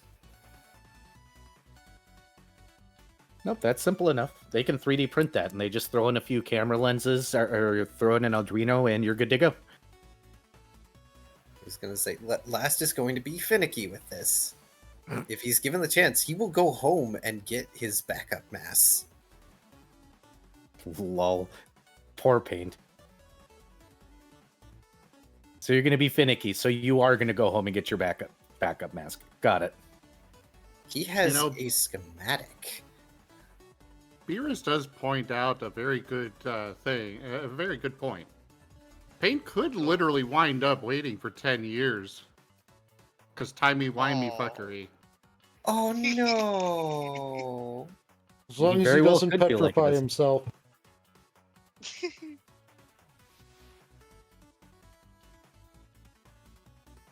That is So- very true. So he could very well be experiencing 10 years of waiting right now.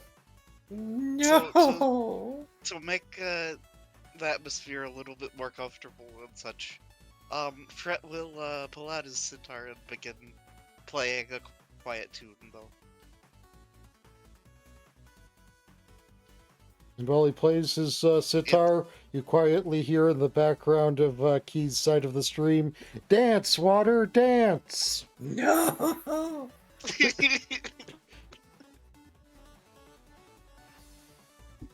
But yeah, the kind of trying to coax Paint to actually be more comfortable via the power of music. Paint does look slightly more relaxed, but he still does not move from his spot. But he doesn't look quite as tense.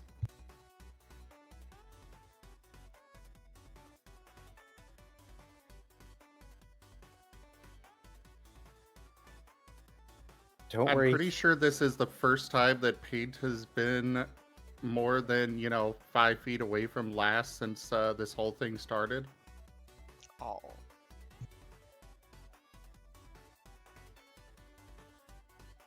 Poor guy. So you're going to bring in schematics and show them how everything works. And then you get in an argument because the guy doing the work's like, but we can just do this. And you're like, no. No shortcuts. This is correct. They're like, but we need that there so that way we can do adjustable eyebrows. Do you not want your eyelids to work? Sigh. To be fair, Lost was not like an engineering or mass design person. So he's eventually going to have to concede. This isn't going to stop him from being picky. So it takes 10 years. I'm kidding. You will leave with a mask. They have most of these parts on hand. They just need to do a little bit of this and a little bit of that, and 3D printers are amazing. Just Especially because these ones have magic. yes.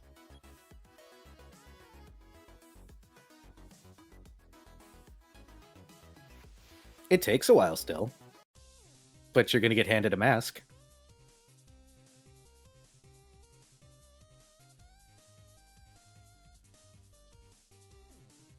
He's going to put it on and give it a test run. A test gun. Yeah, I know. Sometimes I fail at words. Test gun, click, click. There is No a little bit shooting of left in the weirdness face. with the whole sensing emotions part of things. Because us VTubers know exactly how well, the auto sense works at first on any time that you try to make an expression and your model just looks surprised 24/7. Yeah. They tell you it's going to Mine take some just- calibration. Mine just gets stuck in a very happy face no matter what.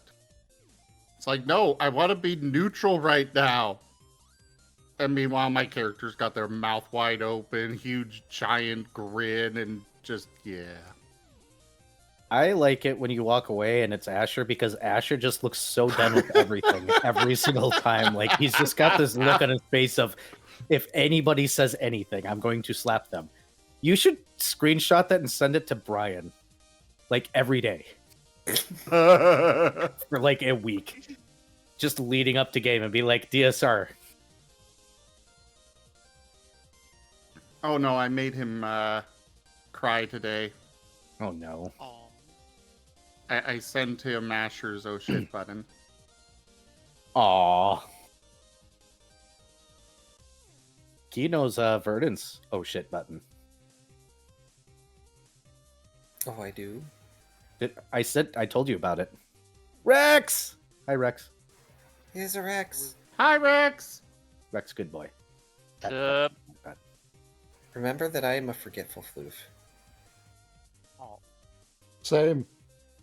So I probably won't.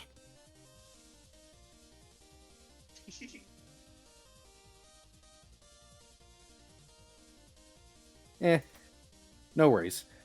One way or the other. Hey, Paint. Hey, Paint.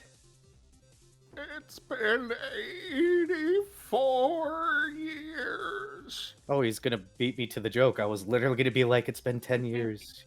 It's almost like you've forgotten what he Skydive looks always like. Giving pets to Rex. Pet, Pet, pet, pet, pet, pet, pet, pet, pet. pet. Who's a good boy? You are. Yes, So- you are. So no. You see, here's the thing. Here's the big thing. It's actually been 70 years. Why It's dog 70? years. This paint's a Dog dog. years. It's been an obscenely amount of long time. Yes, I worded that properly for the particular situation. Your mind barely remembers Paint at this moment in time. Your heart longs for your friend. Lost. Last lost. You know, funny thing is, Last Lost is about to walk in with a new face. Yeah. A new old face. He looks away just for a moment and he hears the bell. No, that's just the bell across the street. Oh, my heart. So eventually, Fred will give up on the what he's doing and pack up his tea and just go and do the pat on Paint's head.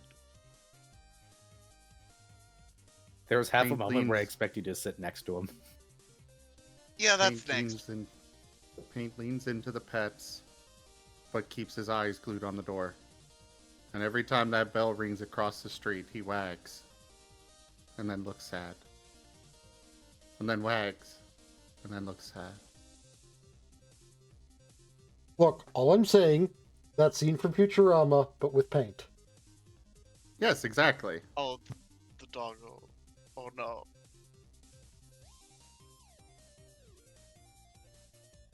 Rex is sending you good boy energy, by the way, Paint. Does that count as a good boy point? Sure. Hey, last. Since it is a royal proclamation. Yes. That is a royal proclamation. So, as per royal proclamation, I'm not changing outfits because I only have one hand and it takes two hands to make that command work. Paint is a good boy. What do you do when you get to your door and you see not only Paint sitting there, but a Fret? right in front of the door, waiting for you. Oh, he doesn't have a chance to do anything. Oh, He is never being mind. tackled. The moment that door opens, he is sliding through the crack and tackling Last Lost and covering him in licks and happy little barks and wags. Destroyed. That was supposed to be a strength check to stay on my feet. There was no way that was going to happen. Nope. Also- Light speed doggo. Hey, Arrow, Yes. did you upload my model thing that I sent you 2 weeks ago? Oh shit, I forgot. Why? Because I was wanting it. Uno momento. Where's that damn file? You sent me 2 versions. Which one do you want? They're the same thing. It's just one was the already decompressed. Okay. Let's see if I can do this without accidentally showing everybody my files.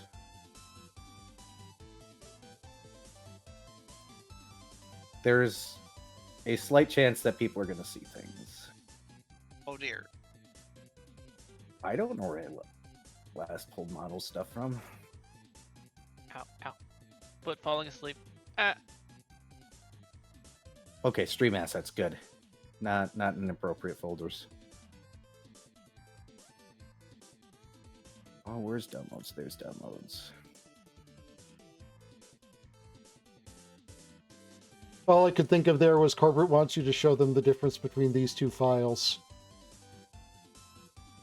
Oh no. Mari's Yeah, like, they're the same file. There you go, Fred. Thanks. You're welcome. They are indeed the same file. So, last has been pulled over. Congratulations. Your mask is currently showing confusion.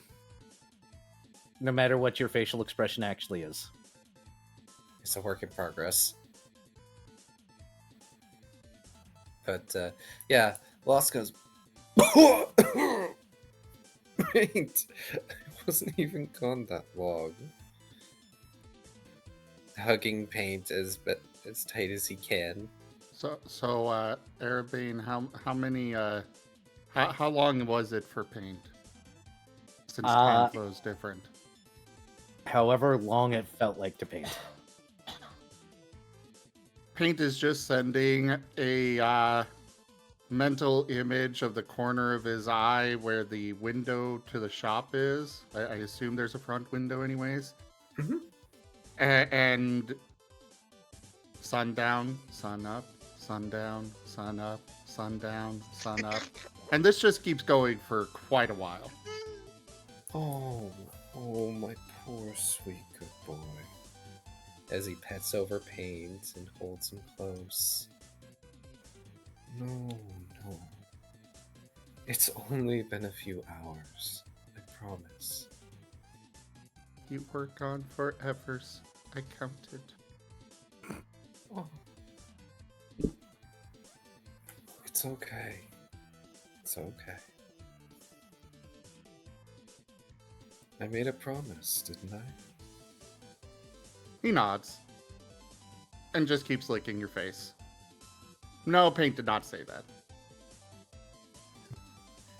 Oh, I'm fully aware. I know Paint is nonverbal. No, I was Paint. responding to Beerus. Yeah, Paint has not spoken yet. I'm hoping that if he ever does speak, the first word out of his mouth is a curse.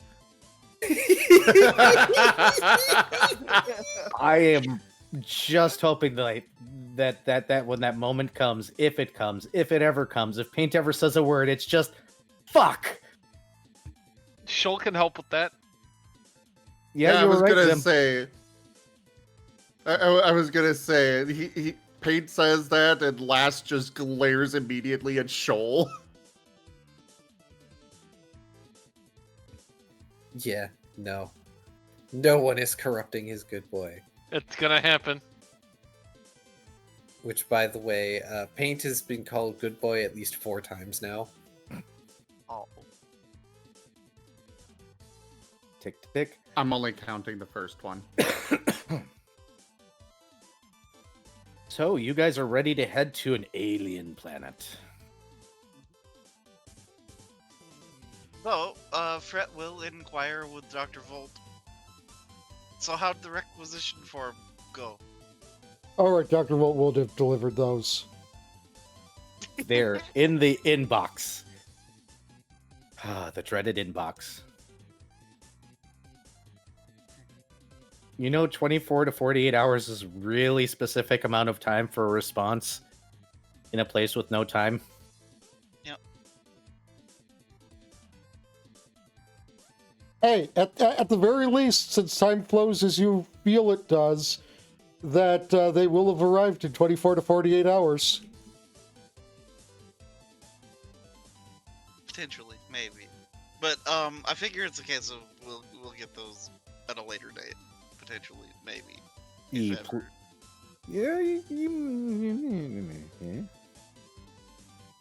It's got to go through processing first, and the right people got to look at it and approve it. You know. It's got to go through corporate bullshit land. If you want it to go faster, I have it on good authority that apparently bribes Vec.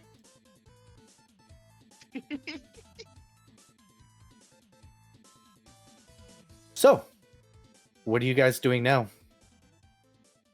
I Well, suppose we ought to go looking for a bird. time for another trip to Threshold. Paint is walking at all times against Last Lake. You now have a dog leg. Oh no, that's okay. Paint was gonna get carried. Oh, This is also acceptable. Zim cute. Everyone here is cute. I still think I look like a discount Viking, but that's pretty cute. On the way to Threshold, Last realizes he could have probably made Dextro look after Paint and it would have gone better. Also, I have a robot Viking who keeps saying that they're not cute. Sorry, cyborg Viking. not a cyborg. They're cute, aren't they? Yeah. Thought so. So you guys head out to Threshold, and I'm assuming you're going to call for Dextro. Yes. He'll show up in his usual 1d10 minutes, popping up in front of you all, and going, "Please tell me we're going somewhere with the living beings this time." It's entirely possible. You're in luck. It's a lot of living beings. They just all happen to be dangerous. Oh, that means I don't get to do the research in the poke, right? I wouldn't suggest it, even as immortal as you are. Paint is just looking confused at that statement. And he sends a long mental image of the group, the doggo group plus Shoal. And just a question. Followed by all of them dead. And then question. Fret looks so confused.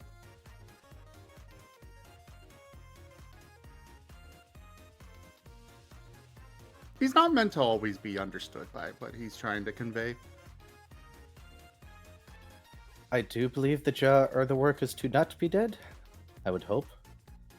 Fret nuts. Preferably.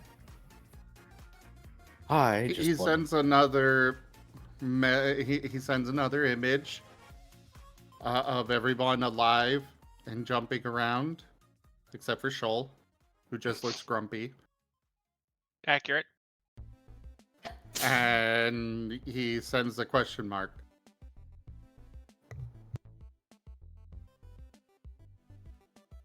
So, Fret will pull out his star charts and begin kind of attempting to consult with tree friend about where we're going. Okay, roll your navigation. All right.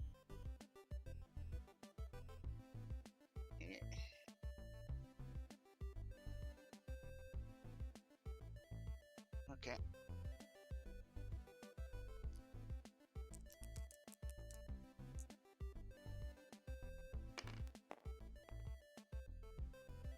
Oof. Well, that's a 11. You know it's an awkward process? Writing on your chalkboard while holding up a giant map. Exactly. It takes a little bit of time before he's like, all right, I can get you there. Interesting route you chose, but sure. By the way, one of the things Dr. Volt is going to posit to Fred is that the core unit for their measurement system, barring just arbitrarily picking some sort of distance, it would probably do well for the base unit to be the average length of a single jump a cough can make. Yeah, that's. I figure that was roughly implied, potentially. So yeah, that sounds good. I mean, it needs to be based on something, right?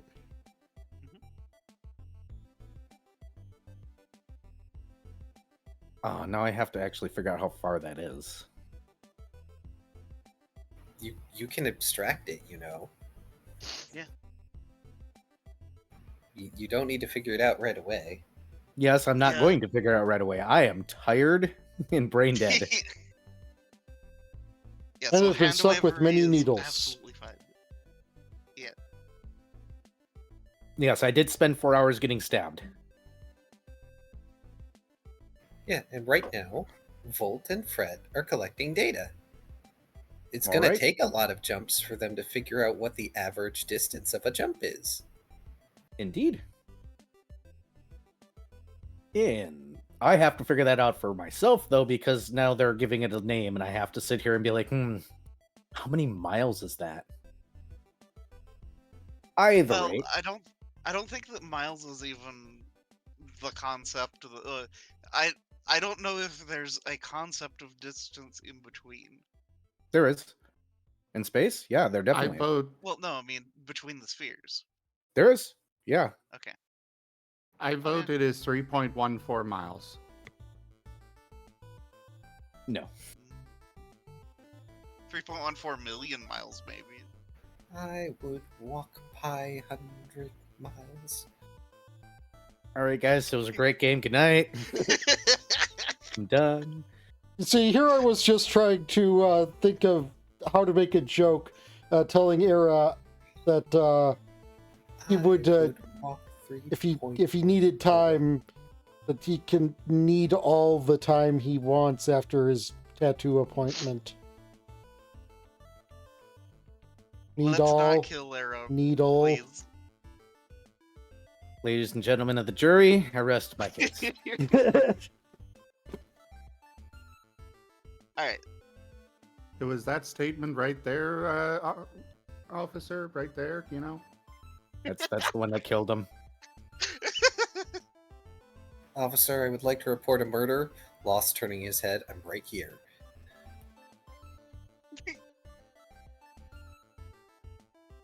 And suddenly Dr. Volt flies out of the city of Twilight at light speed.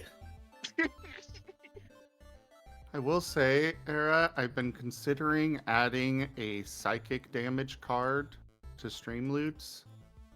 So when, somebody makes a terrible joke like those, the viewers can just deal with 1d10 psychic damage. Do you want the gift to be just Arabane making the face of why? So much fun with you.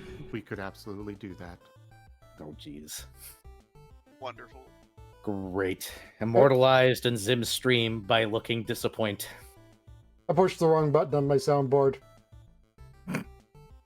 Oh no. Emotional damage. So, we'll get you guys to the sphere, then it'll be break time because mandatory breaks, making chat and everybody stand and be healthy. Skydive Ollie wants everyone to hydrate. Cheers. I'm trying to lift the container. Hold on. There we go. Nuclear launch detected.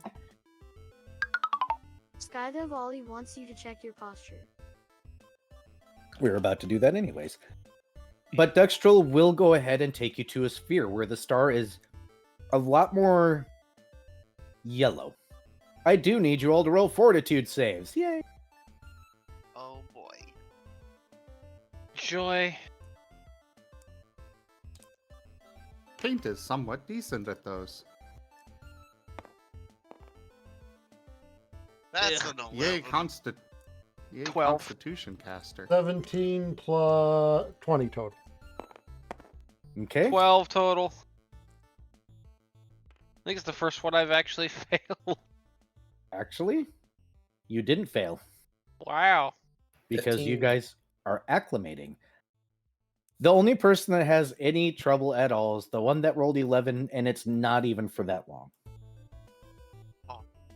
It's just you got off an amusement park ride vertigo for a few minutes and stumbled around. This star seems to actually have several planets around it, including one that is huge. Dextrol asks before you enter if you wish him to scout still, since you guys had been shown a map. Yeah, so, Fred will, pull out map if it was given to us. Otherwise, we'll attempt to recreate. It was offered to you guys, so if you guys took it, you guys have it. All documents would have been taken. It would be good to show Dexter what we're searching for, so he can avoid it. He will nod and say, I will be back as soon as I can. And he will hop off, leaving you guys in the shadowy edge, where almost immediately everything begins to shift around you. Oh no, shadow bugs. Oh. There are just a lot of them out here. Then you think about it and go, based on what that guy said, makes sense.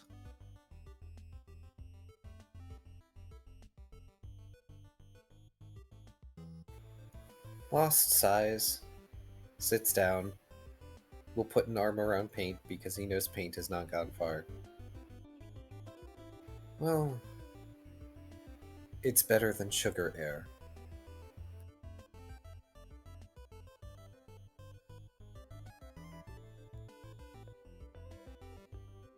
Wow, Paint sends a mental image of, well, it's basically just white.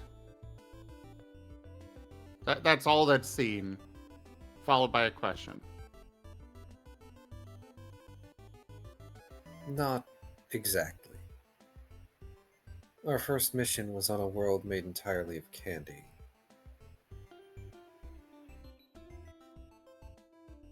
Paint looks even more confused. It is a long story, and I have no desire to return.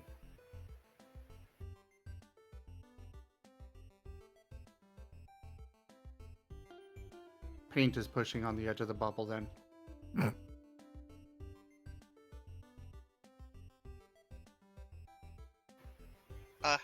Fred kind of does the silent scoff at the not wanting to return, and then scribbles out, it wasn't that bad. You didn't suffer hay fever the entire time. And you, he looks over at Shoal. Mm-hmm. I'm worried Yes. for your health after that. Still. Bah! He only ate possibly his own body weight in Jell-O. And considering how light Jell-O is, that's a lot of Jell-O.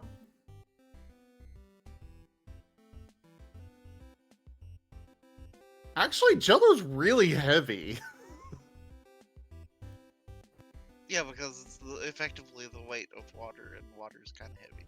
That's true. Still a lot of fucking Jell-O. among the other things he ate, including an actual chair, several books, dishes, and other things. Oh, and the insides of a wall. He didn't even eat the insides of the wall. He was just tearing off the outer layer. Yep, I was only eating the outer layer and letting the nougat fall to the ground.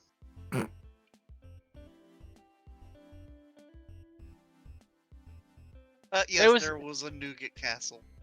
It was out of sheer disrespect. Ah, Viv. So let's take a short break. Let's have everybody stand up, stretch, get water and stuff. I'm gonna walk away and see if there's any food I can grab that's easy to grab that I can do or eat with one hand, and I will be back. You know what we could have done was we could have tried to find a bridge there, and then we would have found a mafia member at the end of it after going through 5 kids. This would have been a nougat bridge. You're fired.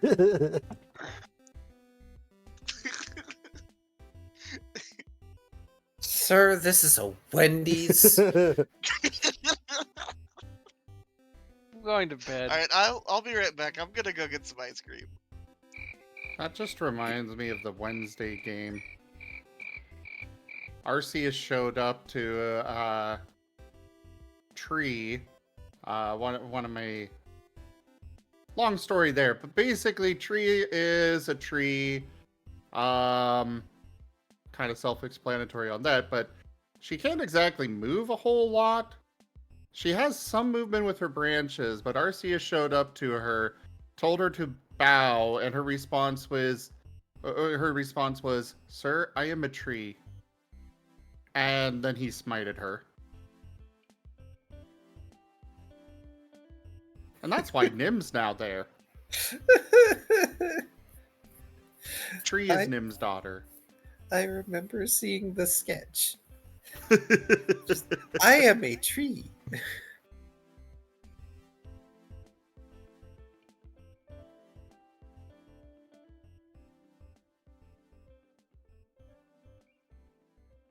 I am returned with little cups of vanilla ice cream.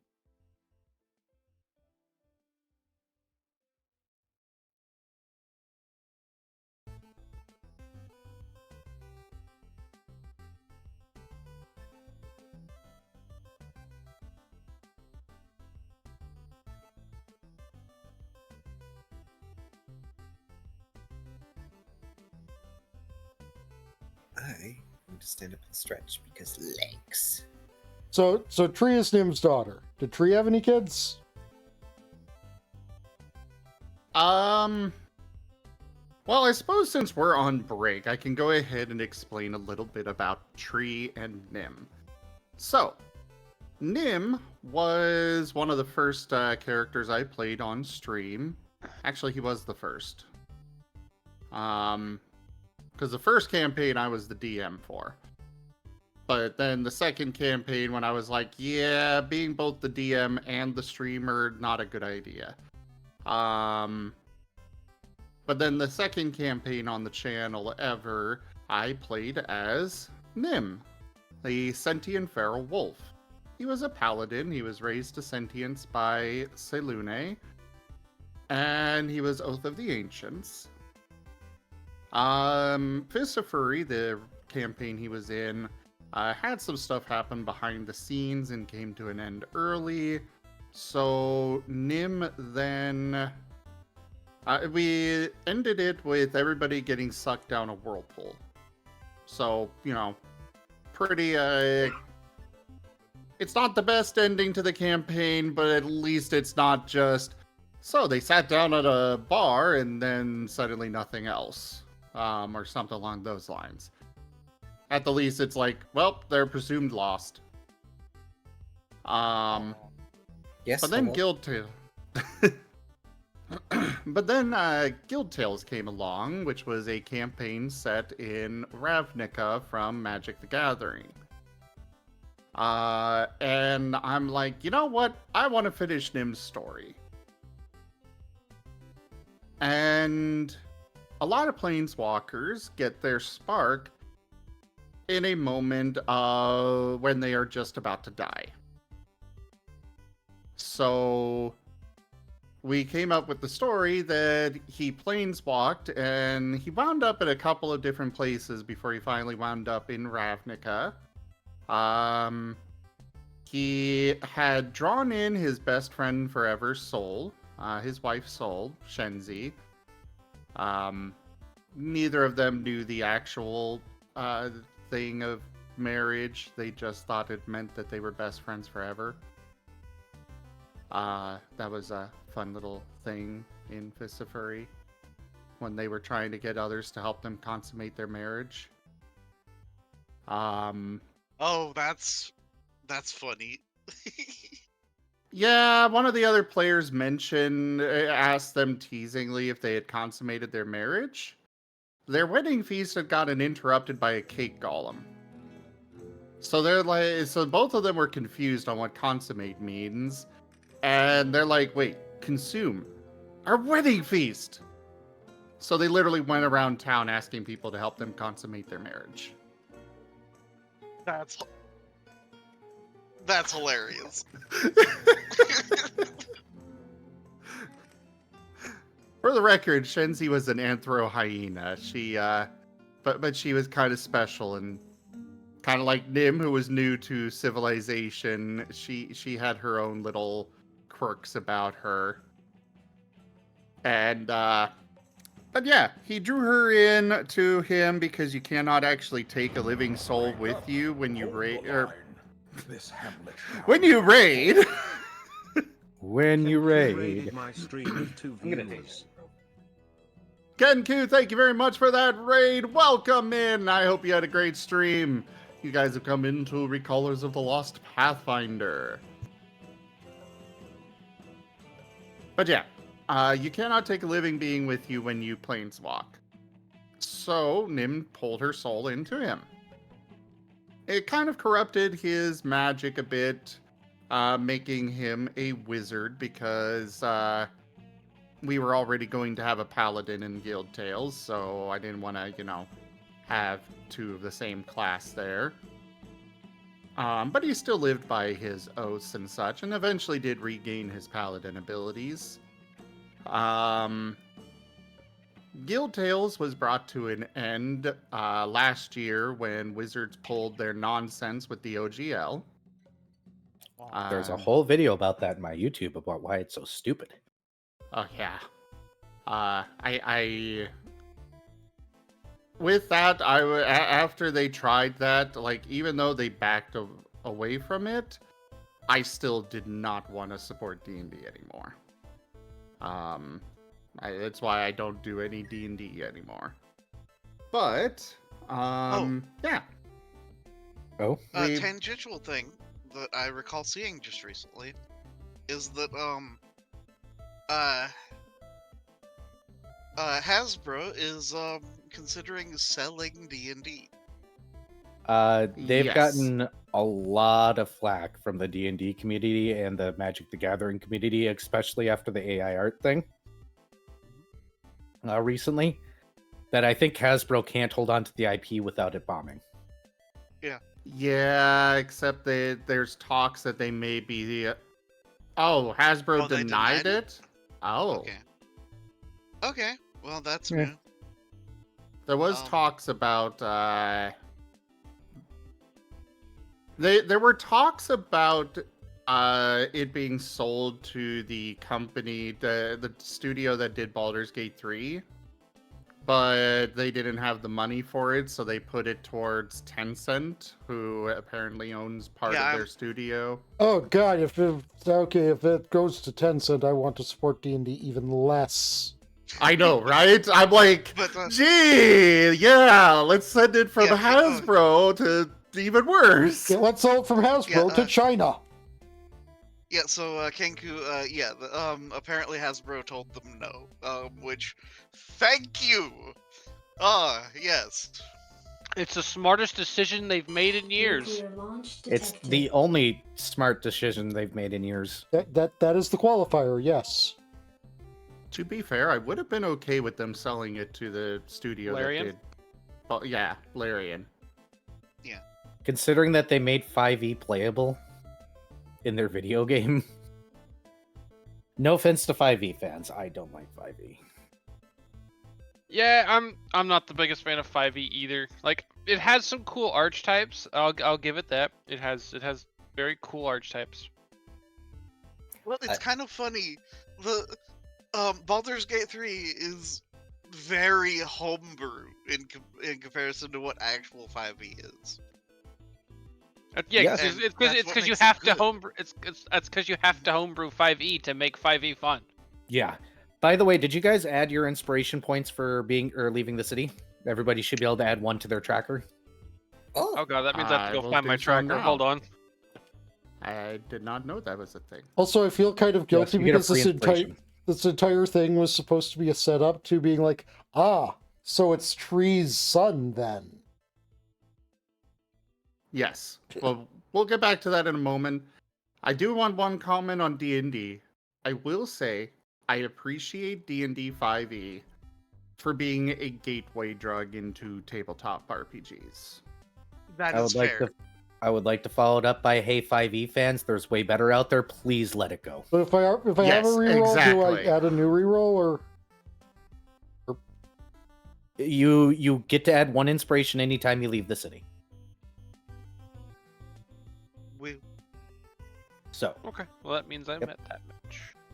Yep. So make sure to But yeah. add that to your thing. Yes, that's 5e is better than 4e. 5e has more potential. 5e falls flat a lot. 5e is not the only tabletop system out there. Please stop being afraid of basic math. Oh my goodness. And if you have to homebrew something in D&D, guess what? It exists in Pathfinder already, for the love of God. Also, there's so many like D10 systems that are so cool. Like Yeah. Scar. Like the Scar system. Just stay away from the D6 systems. They make you use like 500 fucking dice. Unless you like 500 fucking dice, in which case... Stares at poker roll. But yeah, back to Nim's story and Tree. Good night, Nala. Gonna try and rush through this. So, during Guild Tales, Nim likes to cook. Really likes to cook. He is really good at it. And there was a group of trees that had been developed that produced healing apples. Nim wanted one, so he planted one. And this particular tree was consuming all life around it for quite a ways and kept spreading further and further. He had to add fertilizer to it on a very regular basis because it was just absorbing all nutrients and life and et cetera, et cetera. So at one point, the storyteller added in a quantum ham as one of the tip goals. Quantum ham? Yes. The quantum ham was this ham that just kept growing and growing and growing, no matter how much you ate of it and such. Nim was like, okay, we have infinite source of food. We have a tree that is eating as much as it can possibly get. Let's put them together. Well, there was Florgramma. A little bit of a story there, but basically hole in the floor that was sentient and could move. Florgramma, and there was also Ceiling Grandpa. Yeah. Okay. Weird campaign. Typical D&D or tabletop campaign with weirdness. That aside, he was like, okay, Florgramma, grab this and move it underneath tree. And it turned out that tree was actually sentient, a dryad-ish thing, which we found out later on. But at that point, the quantum ham made tree then exist in every single plane and reality out there.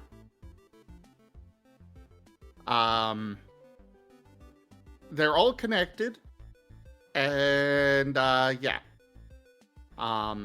At the end of the campaign, Nim set up a resort around her. He has now moved the resort to his own pocket dimension that he made because, level 20 wizard at that point, and his wife is also a level 20 wizard, so, wizard shenanigans for pocket dimension. Played for everyone. A pocket dimension. You get a pocket dimension. You get a middle finger because I hate you. No, it's just a tree is now existing in every world. All together. Tree has become Yggdrasil. See, I'm glad that nobody gave any of my characters a quantum ham. And Nim is very protective of his daughter because that is what she is to him. She calls him Papa, he calls her daughter, and yeah. He found out that somebody that this entity killed her or tried to kill her in one of the worlds, and now he's here to kick their butt. Sure, this entity may be the god of the world, but he's still going to kick their butt. Sounds like a wizard. So, back to game. What's he gonna do? Use extreme speed at them?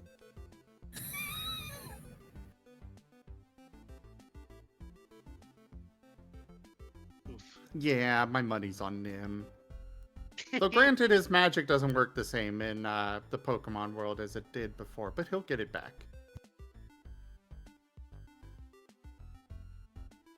But yeah, break time over, back to game. Nim is pushing on the bubble. Nim is ready, or not Nim, Paint is ready to go.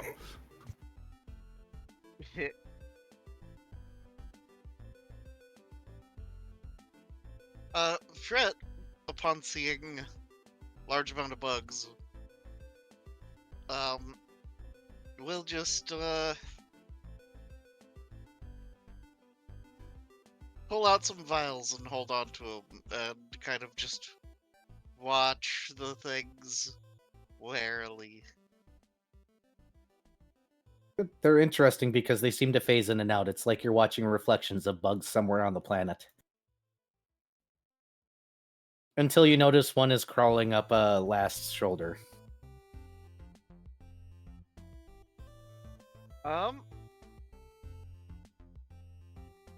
Fret isn't going to say anything. Do I notice? Roll a perception. No.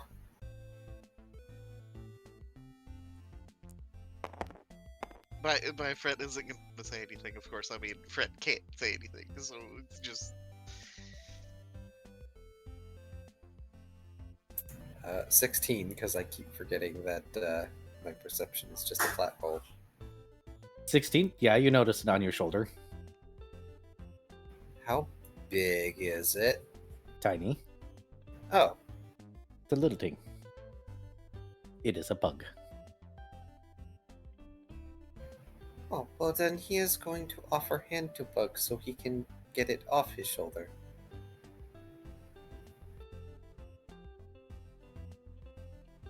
It is bug. It will crawl where bug go. Well, he will try to get it to crawl onto his hand so he can set it down on the surface of the sphere. When you move too quickly, it seems to almost smoke away.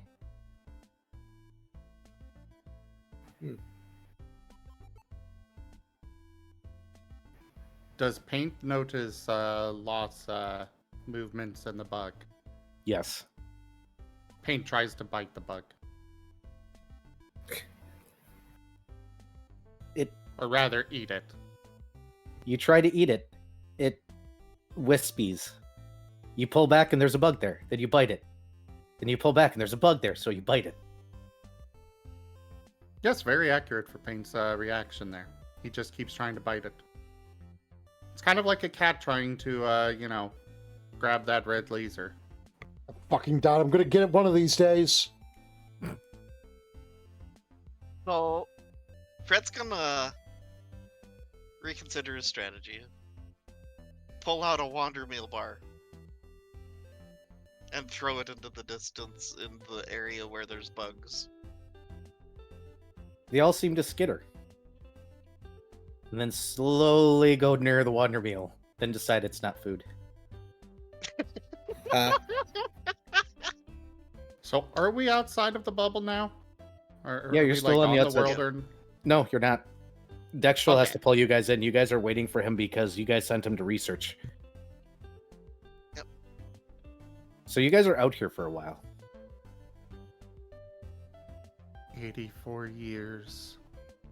Yes, another 84 years passes before Dextrel will show back up inevitably. And he says, well, first, there are people on that planet.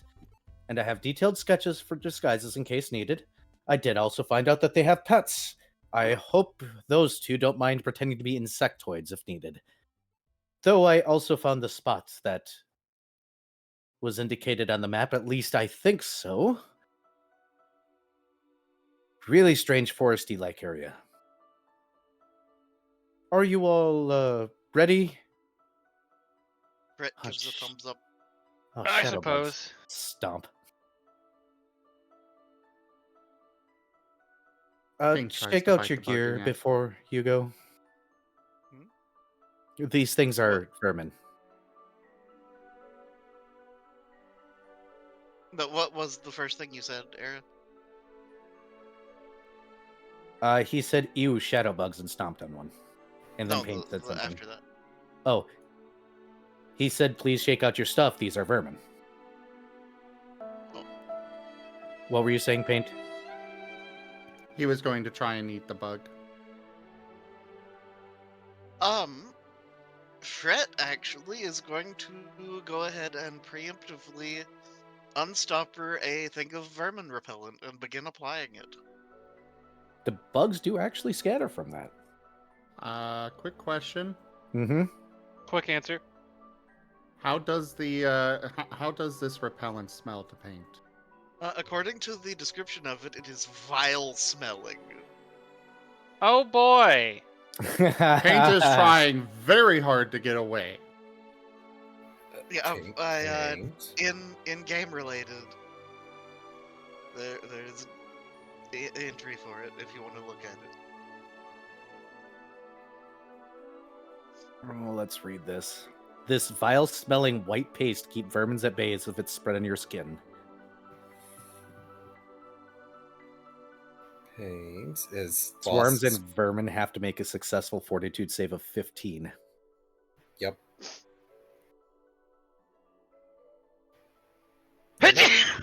Bless you. You're not liable to make the save.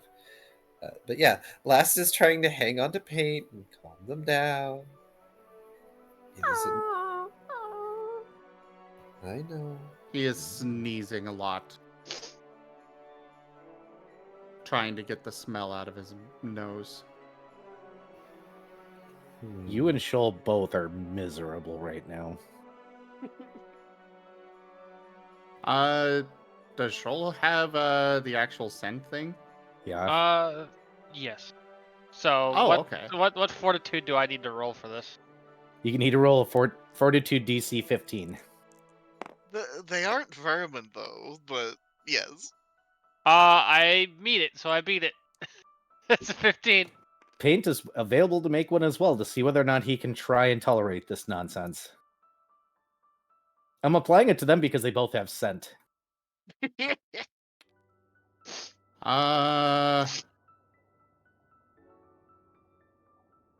14. No, Paint is not having this shit. He is staying as far away from this as he can.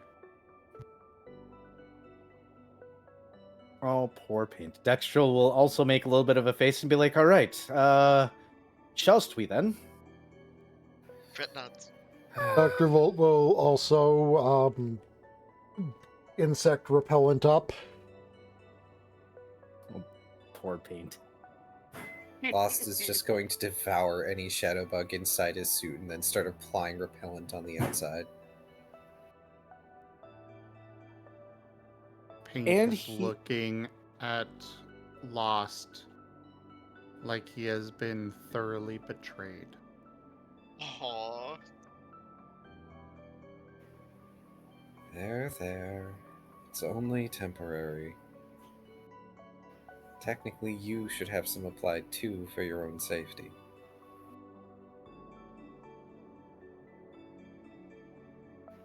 Stares at Paint. He looks up and gives puppy dog eyes. Do you want to be bitten by nasty bugs? And shakes his head. Then you're going to want the repellent. I got enough for all of us to have it for 8 hours. Which is why Dextrol is going to be taking us to the spot where the birds are. We get in, we deal with the birds, we leave as soon as possible.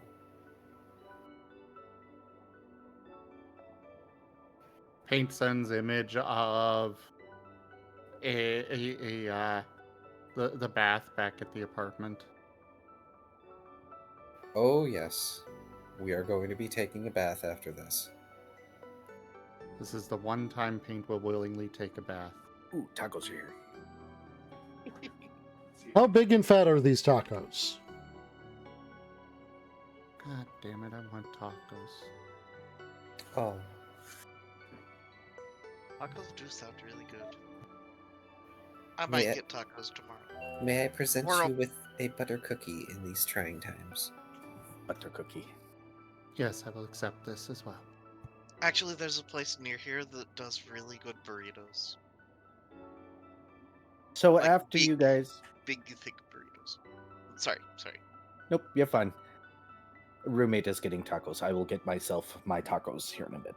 In the meantime, Dextrol will go ahead and finally jump you guys onto the planet itself. Now that you guys are standing on the surface, you guys are immediately hit with... It smells vaguely lemony here, or citrusy. It's kind of hard to put your finger on specifically. The air is a little bit on the arid side. You notice behind you there isn't really much of a grassland. It looks like maybe some sort of desert-y like area. And the forest that you're standing in front of, well, of course, this is an alien planet. So I want you to imagine palm trees if they had their tops cut off or were wider. Something akin to that is what you see all over the place here. The canopy seems to be made of thick vines that seem to intercross between these trees. Some of them are fairly thick and wide, while some are also very thin. As far as shrubbery, not really shrubs. They're like spirals. You know those shoelaces that are all loopy? Kind of like a bunch of that is growing on the ground. Huh.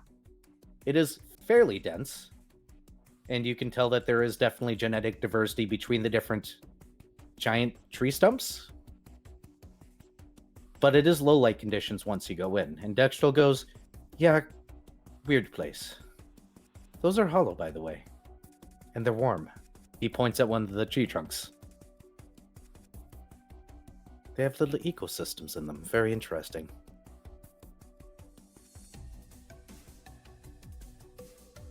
Well, You low know- light, Fret will pull the covers off of his glowing green slap bracelets. He gets to glow. Paint is going to test something.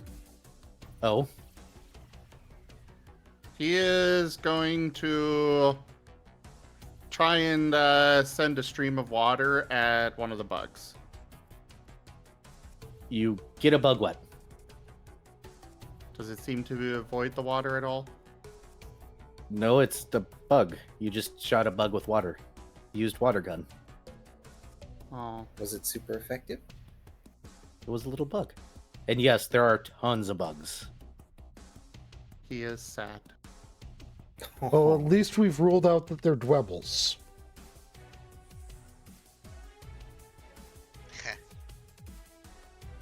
And then Dextrol goes, Uh, happy hunting, and jumps into a shadow, because he doesn't want to deal with this crap.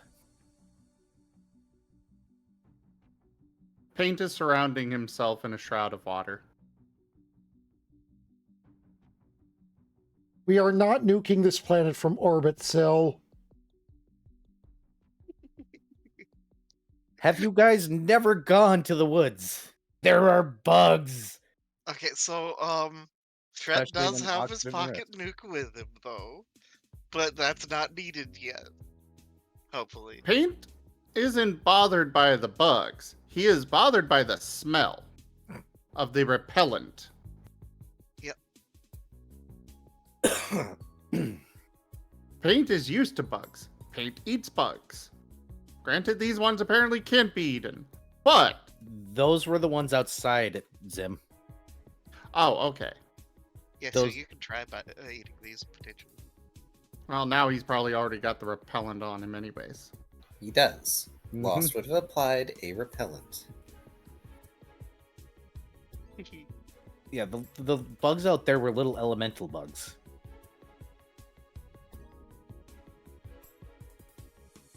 Now you're dealing with real bugs, and they're everywhere.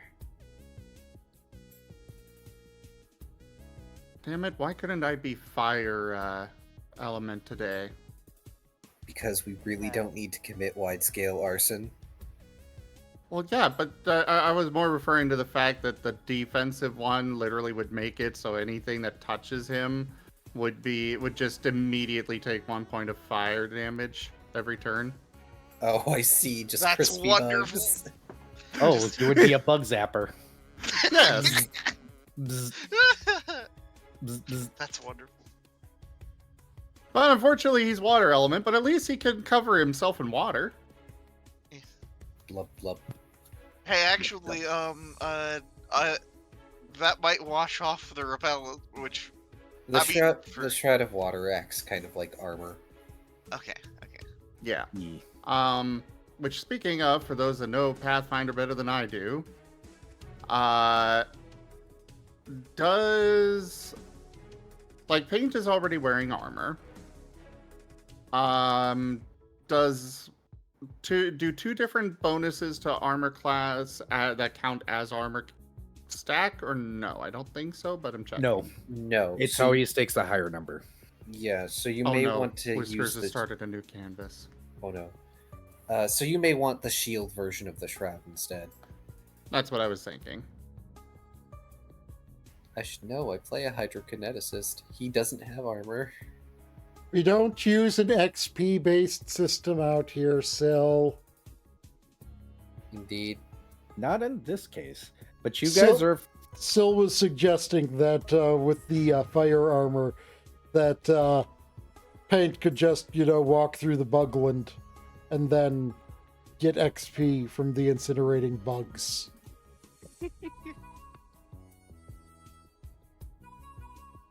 Oh no, he's making an animation. Oh boy. Oh no! Remember, Wonder Meal is not food. So you guys are standing in the woods, or at least the edge of this forested area. What do you want to do? Well, I sneak off and get tacos because He's drawing Paint being a bug zapper. Oh Jesus. Perfect. So, I gather that probably looking for tracks would be the first thing. 12-foot tall birds. They'll leave tracks. Unless they fly. They were implied to be ostrich type. But we were never told they were flightless, were we? This is true, Not necessarily. but tracks would still be present. Unless they can hover. You guys have got to see this.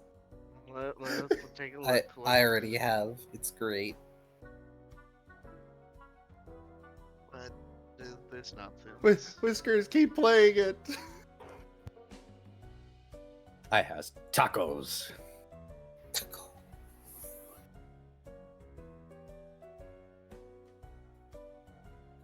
What?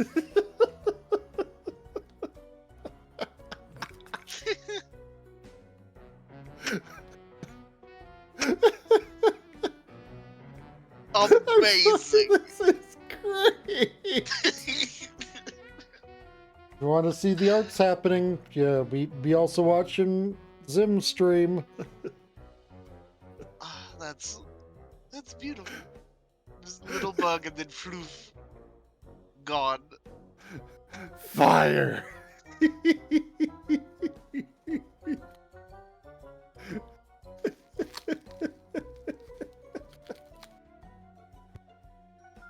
I have repeatedly given you Link.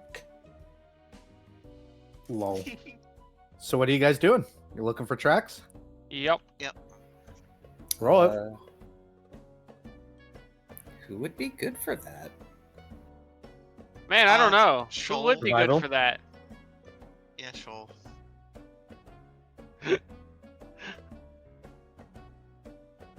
Alright, let's see here.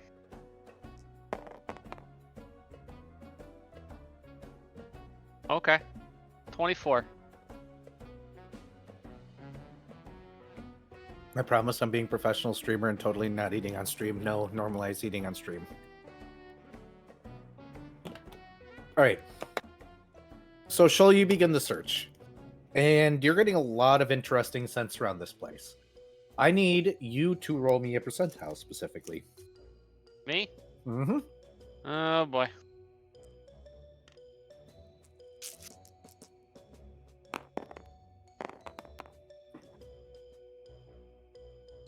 Uh, 4? Yep, 4. I guess. Currently speaking, you're not finding any tracks in the immediate area. You think you're going to have to go deeper. Based on the area that you're finding, it looks like the only thing you're finding tracks for are very small animals. Because I'm the only one here who isn't a furry. What now? Sil asked, why is everyone else a cute creature and you're a mad scientist? Because we're all furries.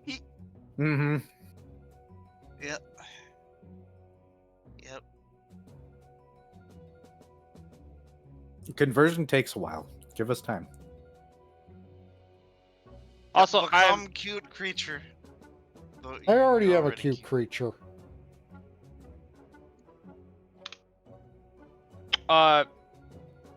also, you know, I'm not sure you would call Shoal cute considering he, you know, bites everything. I would call Shoal cute. I would also call Shoal cute. Shoal is very cute. Someone's looking to be eaten. You're just My trying to find money's on- excuses to not be cute. My money is on Erebane doing the eating.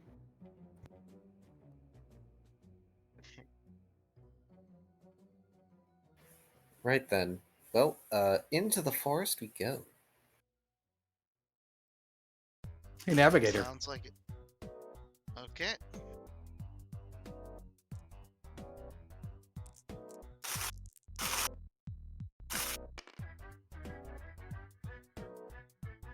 Paint is surrounding his nose in a ball of water. 23.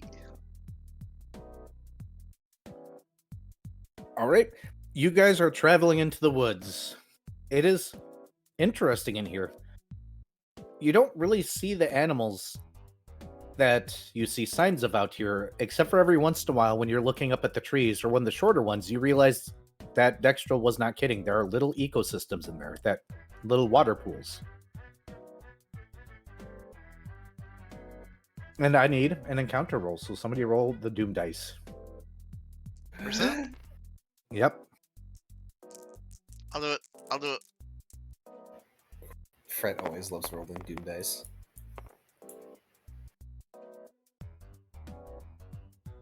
$44. 44 says no encounters, so you don't run into anything weird out here quite yet. You are free to go ahead, Shoal, and roll again. Watch as they miss all the random encounters I set up. When I'm used to them rolling stupid high, because I'm used to them rolling stupid high. You gotta spread it out.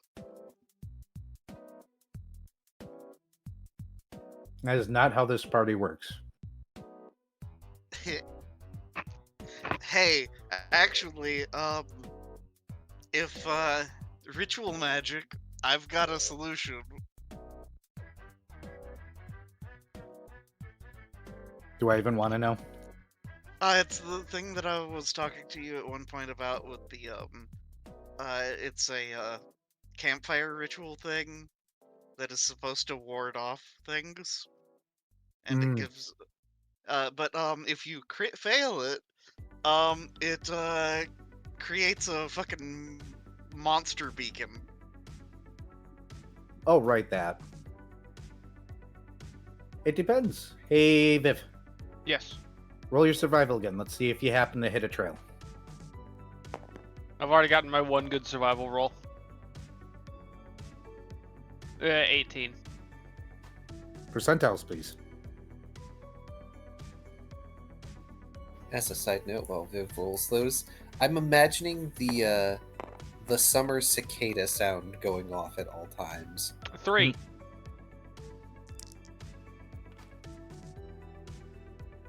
Kind of. You rolled a 4 and then a 3? Yes. Yep. Okay. Okay.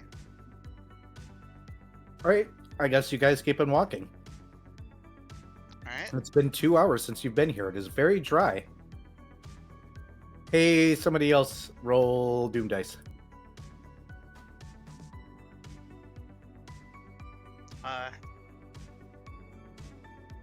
I'll do it. Okay.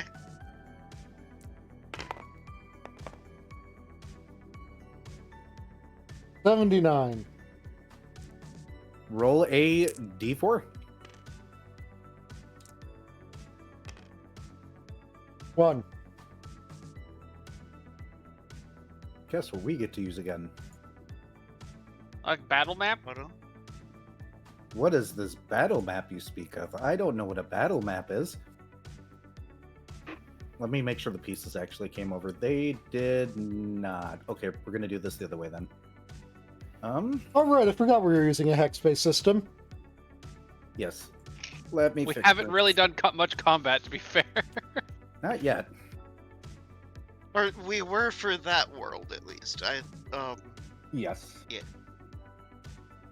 And it is entirely Era's prerogative as to whether or not we do hex or not. We are doing hex because I am lazy, but really quickly I need to get my hex map back up. So half second. I think that's the table. No, that's not the right table. What? Trying to hide my screen because this actually does go into my files to fix this. Oh dear. And I don't want to show off my files. Because I don't know what's in there. How do you not know what's in your files? Because There half of this might is cloud. be- Oh. So, Yeah. it's interesting that the environment is dry, and there's a bunch of water in the trees.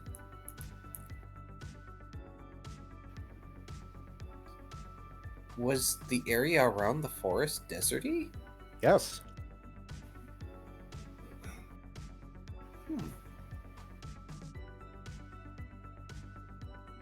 Objects, tables, custom table, import that. Poof. And go back in here. Overwrite, overwrite. Done. Fixed. So I'm not super familiar with tabletop sim, but what is this camera number available thing? Don't worry about that. Okay. That's an auto setting. Go ahead and get yourselves on the grid and sized, which you guys should be able to do.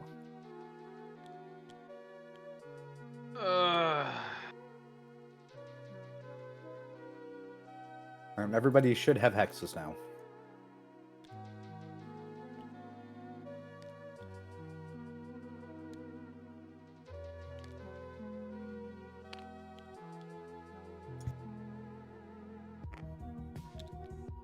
For those that would like to see the battle map, go to Arabane or Oneko's channels. Because here you're going to see art.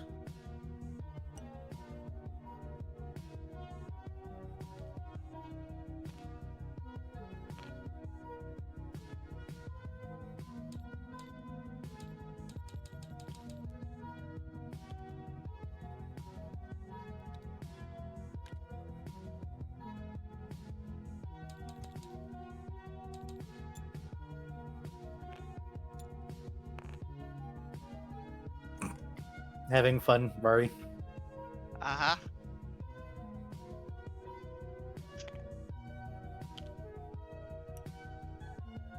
Fantastic.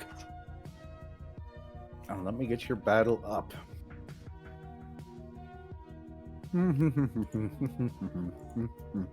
Actually, since Shoal is the one doing the tracky thing, Shoal should be up. And I need perception checks from everybody, please. Hey. By the way, I removed all bug-based encounters. There was a lot of them. Wow. Oh, was the list buggy? A little bit. 20. 13. 23. 11. I'm And- kind of surprised that Dr. Volt rolled higher than me, even though I only rolled an 8. And paint. 11. Okay. My total Those- is a 20. So, Those that got above 17 will be able to see something slink out of one of the trees and start heading for you. This creature is medium in sized. Grab its thing. It seems to be climbing down the side of the tree. And let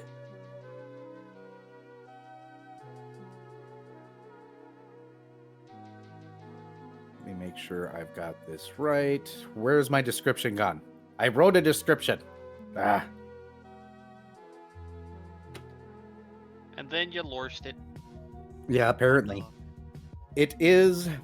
There it is. Okay. This creature seems to be both green and scaly, but have some level of carapace along its backside. Almost seeming like a lizardy armadillo, because great, I left that in. Why the fuck did I leave that in? Whatever. It seems to stick well to the side of the tree and slithers / skitters towards you guys as you come within range. All right. Need initiative.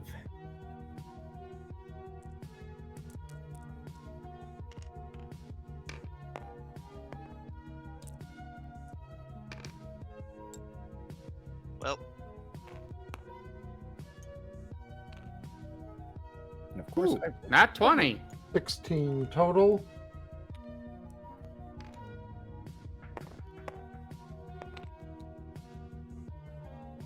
Shred's last. No, he's not. Also, that's a good idea. I'll actually use my Fret token thing as there we go. also 6. How, Kai, how? I rolled a nat 1. I rolled a nat 1 also. What's your dex, by the way? +5. You're going before Buggo. And then I rolled a 2. Wow, I just rolled really bad. The good news is that even my 2 is still halfway up the board almost. Well, Paint's going first. I'd go first if I wanted to. You could. Actually, no, I couldn't. I couldn't hit high enough. Hey, Paint, there's a thing. Bork at it. Paint is miserable. Take it out He on doesn't. the whatever it is. Yes, that is the plan. Provided the dice are kind. Which, There you go. considering the rolls I had on Thursday and the rolls I had last night, I don't think they will be. Aww. The rolls on fucking Thursday were nuts. Yeah, they were nuts, and I think I used up all of my luck for like a month on Thursday. I apologize for being a little slow on this because, well, this is the first combat for fine. Paint, so. You're fine. It is okay. I don't trust my rolls right now, so I'm going with Cold Blast. That's the energy one, so I believe that is touch. Touch? Yes. Alright, yep. You still have to roll an attack, but it's lower. Well, yeah. Kaboom. Oh! Okay then. Not 20! Roll to confirm. So you got the touch, you got the power, apparently. Kaboom! There it is. Okay. Oh, 9. Will not confirm. But you still hit, so roll that damage.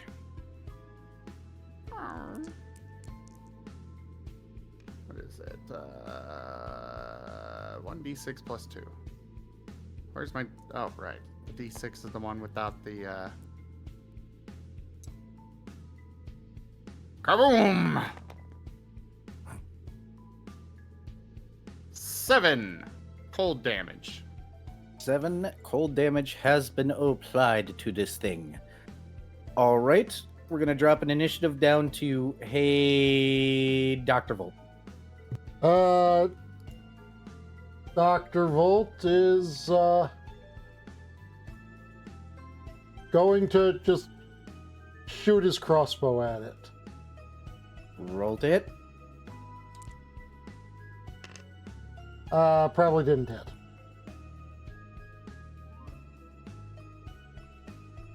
If this thing has any kind of defenses at all, I did not hit. I got a total of a 10. You indeed do not hit.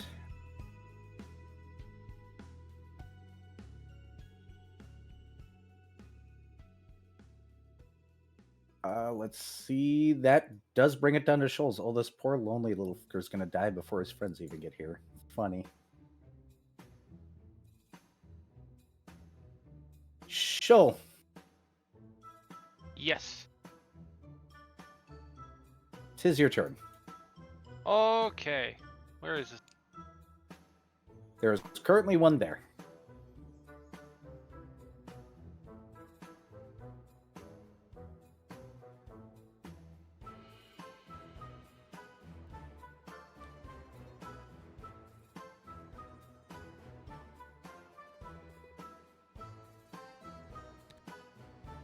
There we go. I have walked around it. And I'm a clot. Okay.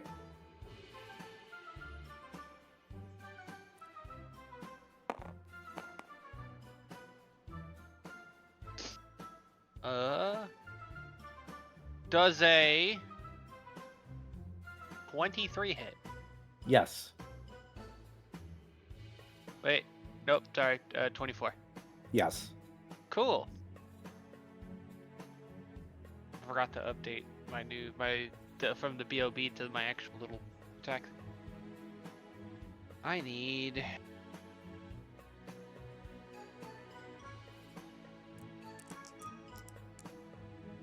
Here's the first attack, the first claw. Max. And that one's dead. Oh. Oh, the combat's not over though.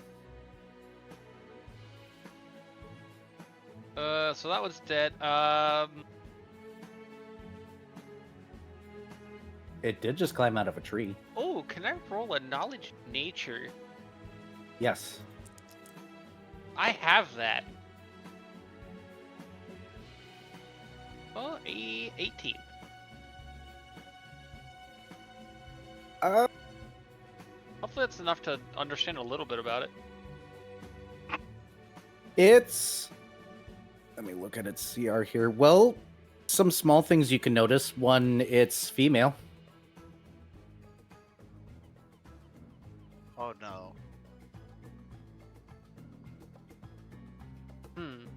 I'm sorry, but the thing that went to my head when you said that was the furrified version of anything that's female, with just the giant, massive, No, this lizard thing does not have tatas. Okay, so it's not a salazzle. Not just tatas, but, you know, ones that are bigger than its body. No. Yeah. Nope. I swear. Every There is- time there is a furry character that... anatomically, it should not have them. They've got ones that are bigger than its body. Oh yeah, birds and lizards for some reason. And snakes. Stop Yeah. giving us reptoids boobs. We're not mammals. Too But bad. yes, you're pretty Uh, sure that that's female, and it did indeed crawl out of a nearby tree. Can I make an active perception check to see if there's more? Yes. Active perception check. See if I'm anything approaching competent here. That is a 23. So Shoal's gonna do the smart thing and go up and lean into the tree, and yeah, there's 6 more in there. You just killed their mom. Oh no! Shoal is gonna, like, look up into the tree, blink, and look back at everyone else and go, I hope you're hungry for lizard. It's got backup. Paint licks his chops. I feel like I should feel bad about this. It attacked me first. I don't think it even got to It, do it, anything. it attacked me first, shut up. I'm innocent. Shut up. It is premeditated self-defense. I guess last is drawing his bow. All right. Hey, Fred. They haven't come down yet. Hi. What you want to do? I still Okay, have some movement left, to be fair. If you want to move, you can move. You've got spring attack? Spring attack, I think, is just part of its. No. Yeah, in order to attack, move, yeah, move, I forgot attack, about move, you have to. I forgot I needed a specific feat for that. Bleh. Is fine. Sorry. Playing a caster for so long made me forget. Silly casters. Made you forget how marshals are hated in the system. They just have high feet taxes. But Yeah. what you doing, Shoal? Or Shoal, Fred? Okay. Moving. 1, 2, 5, 6. So, and how far up are they? Probably about 20 feet or so. Okay.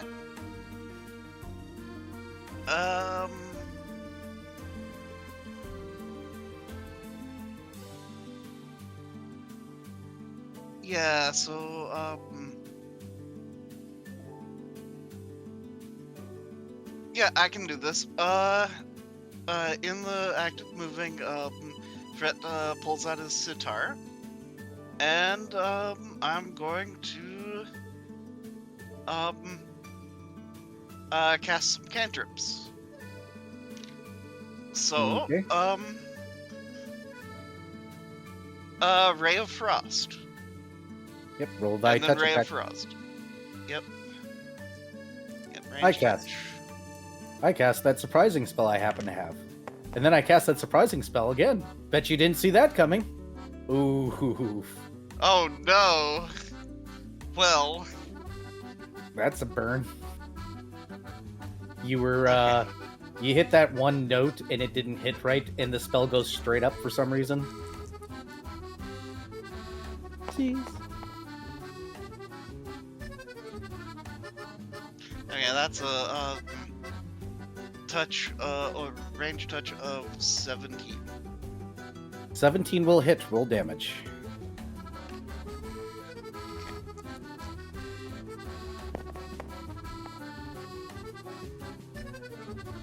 One. 1 point of cold damage. Ow. The dice are not being nice to you. To the closest one here. Yep, got it. Alright. It is their turn. They are going to climb down. Boop. Boop. And start to try and get up to you guys. And that one to make it to there. So that's 1 on Fret and 2 on Shoal. Let's see if any of them can actually hit. No. And probably not against Shoal. This is... Does an 8 hit you, Shoal? An 8? Yeah. That doesn't even beat... That barely beats my Dex bonus to AC. Then I doubt a 14 will hit. No. I did not roll above a 10 again. Oh, I did. I rolled a 12. But these are a CR1, so... Surprise. They're babbies, and they're gonna get eaten like babbies. Oh. How do you have a +8 to Dex? I have a +6. I said it's barely higher than my plus to Dex. Magic. Hey, last. Oh boy.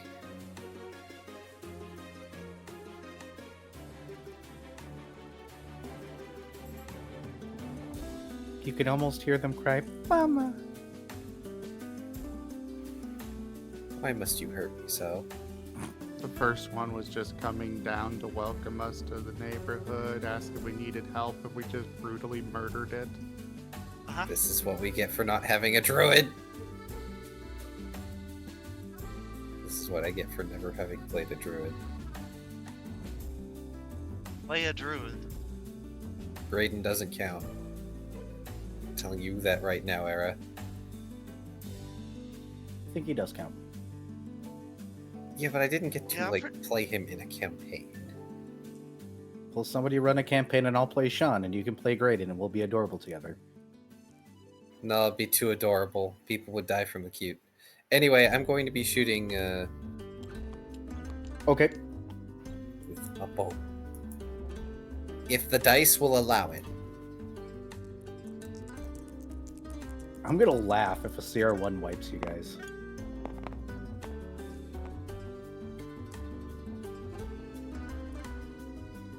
That is 18 to hit. 18 does hit. Yay! I'm not wasting arrows.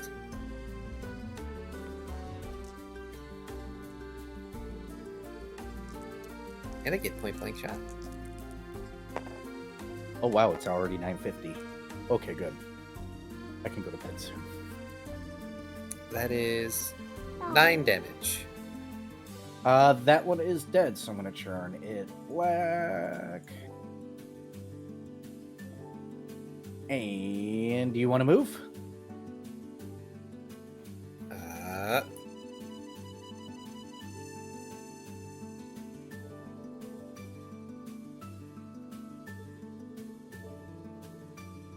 There isn't a lot that I can do, so yeah, sure.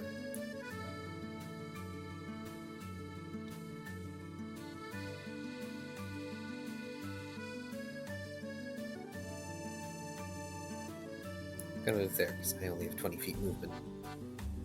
I forgot I have point blank shot.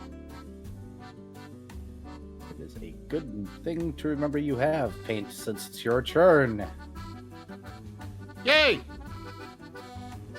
Going for another elemental blast.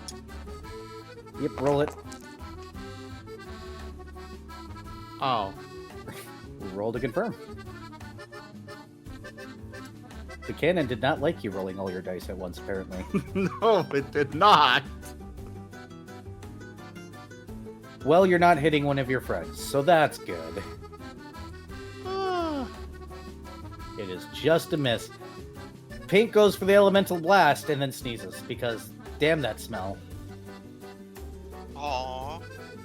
The ball just hits the ground and bounces. Thump. Do you wish to move, Paint? Yes.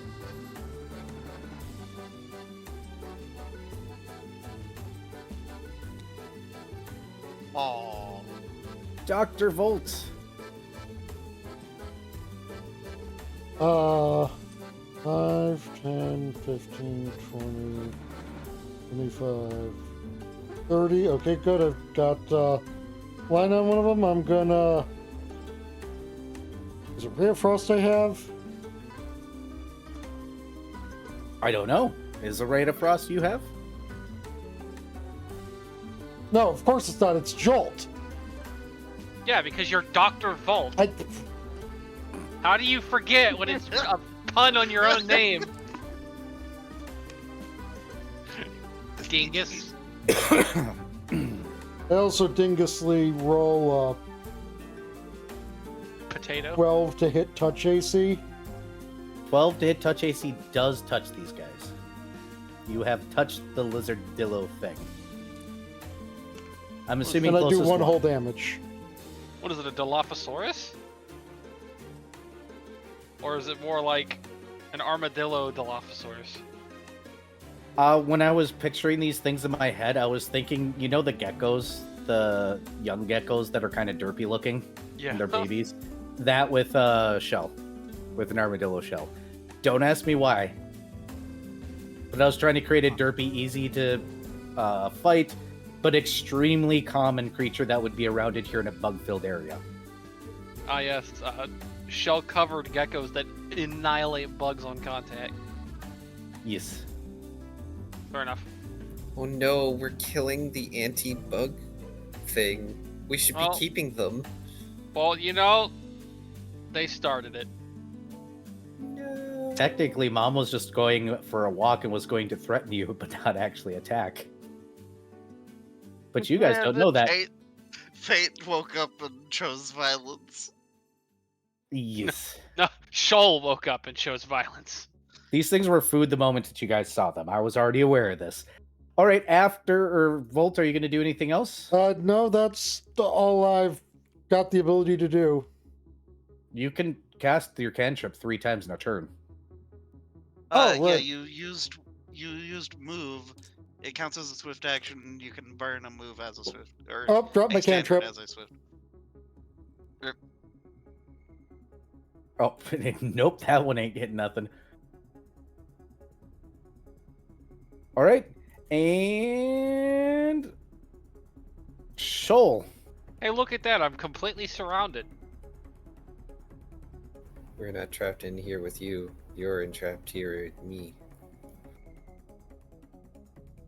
Alrighty. So, we're gonna bite the one that's between me and Fred. It's probably dead. Maybe. This is my weakest attack. How's a 10 do on damage? Do you know what this thing tastes like? What does it taste like? It tastes like you just kicked its ass. And then we're gonna claw the one directly next to that one. I assume a 17 still hits. Yes, a 17 does hit. And if you want the actual taste, because I did record it here, it is like a slimy pork. It's not terrible, at least. It's dead. How much damage? More than the last one. How much damage? From the one claw, 13. Yes, it's dead. And The then other one next had claw. some damage. That one hits. Because I just keep rolling high, and that's max damage. Ba, ba, ba, ba. Let's hope you don't find the hive of these things. Food! Paint will take one home as a friend. Oh no. You Paint- mean a midnight snack? Paint has acquired loss penchant for adoption, I see. Oh no. Yeah, but good thing that there's a rule against bringing things back that are still living.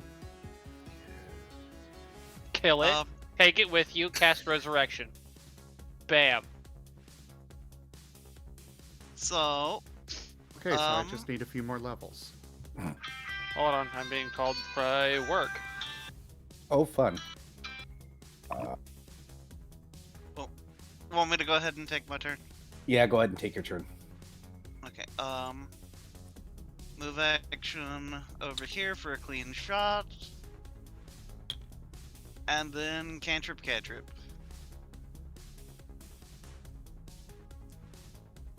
Oh, Roll that's die not dice. mine.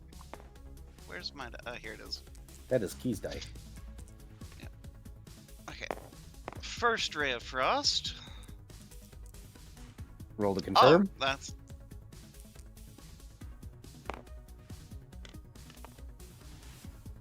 Confirms. Okay. Roll die damage. Okay.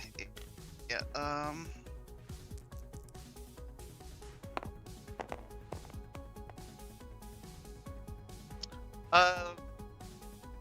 6 damage then. It is still standing, Okay. but Second ray of frost.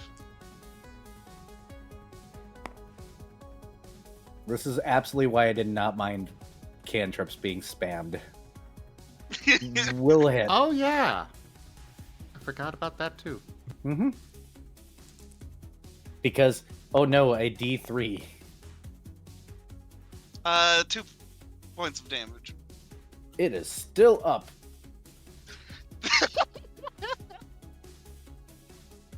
Worse. All right, cool. That's something that I can somewhat deal with. All right. Welcome back, Viv. Yeah. Well, I have determined exactly how much HP they have now. Oh, how much do you think they have? I'm speculating either 9 or 10. Nope. 8. Nope.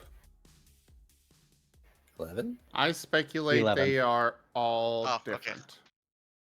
Okay. Does 14 hit your AC there, Vari? Nope. AC of 20 is what I've got. And a 17 doesn't hit either, so these things can't really hit you. Ooh, I do hope you guys find the hive then. Because that will be great. All right, and after that, it goes to Hey Last. One is very heavily damaged, one is not touched.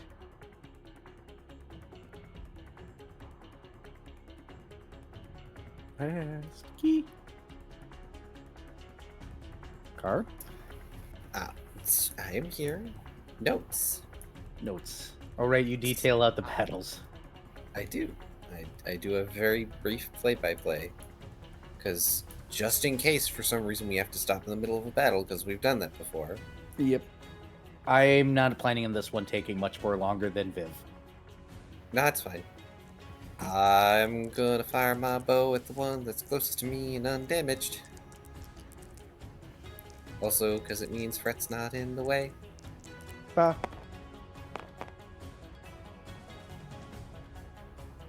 I refuse. Oh Do you want to burn one of your rerolls?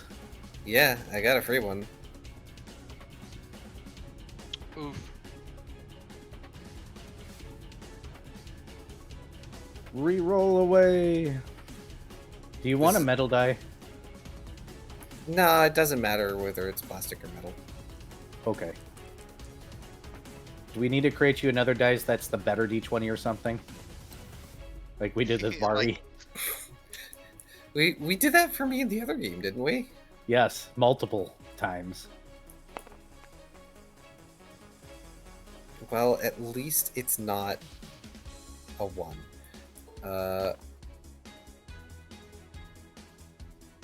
Yeah, I'm gonna be honest. Lost rolls have just been terrible for combat. I was surprised initially. That is a 13 to hit. Does hit. Oh, good. Oh, technically I lied, but you already rolled damaged, so we're gonna take it anyways. Oh no. Was I one short or something like that? You would have been, but I accidentally announced that hits. Because I was thinking touch AC for some goddamn reason. So how much Because of the damage you do? number of touch AC spells that have been going around. So Dabda rated Yes. my stream with 23 viewers. It's 11 damage exactly. It did. Hooray for DM Fiat. Welcome, Raiders. We're almost Seda! Thank you so much for that raid. We'll get switched over to Starlight very soon. Not going to spend a whole lot of time on the raid, but thank you so much for that raid. I really appreciate it. Everybody coming in with Seda, you'll see him in just a few minutes. Again. Yep. All right, and from there it goes. Hey, Paint. Yes. All right. Energy again.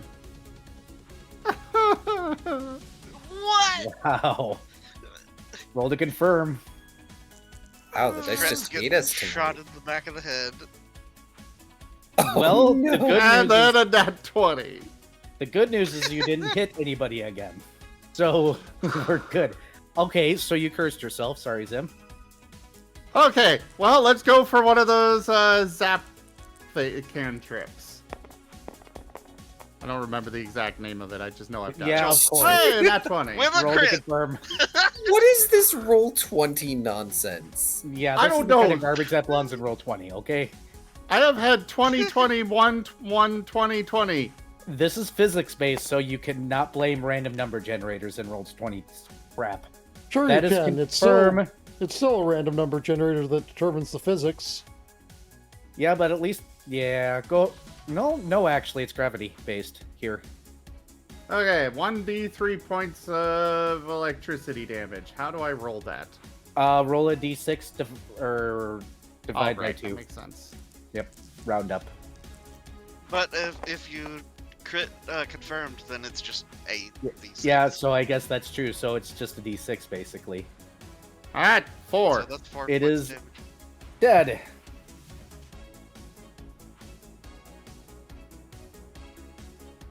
People have killed things. These were a minor nuisance. They weren't that difficult. But they're obviously bug eaters. You have the feeling that you will see many, many more. And if you're very unlucky, many, many more all at once. And I'm assuming both Paint and Shoal are immediately going to consume them. At least Yes. one of them has been fried by electricity, if not more. Paint will try one. Fret? He does not care for the sliminess, but then he tries the one that was fried. Is it still slimy? Not as slimy, but yes, still slimy. Fret will Because- She'll shove make a one face in. Go ahead. Fret will shove one in storage bag. Okay, you're taken to the storage bag. If they're properly cooked, the sliminess would probably go away. And you Paint guys, has very little concept of cook. you all gain exactly 10 scales from this combat. Oh yay. I contributed with 1 damage. Yep, the table has been saved. So let's get things towards the end. Somebody flip it. Just anybody.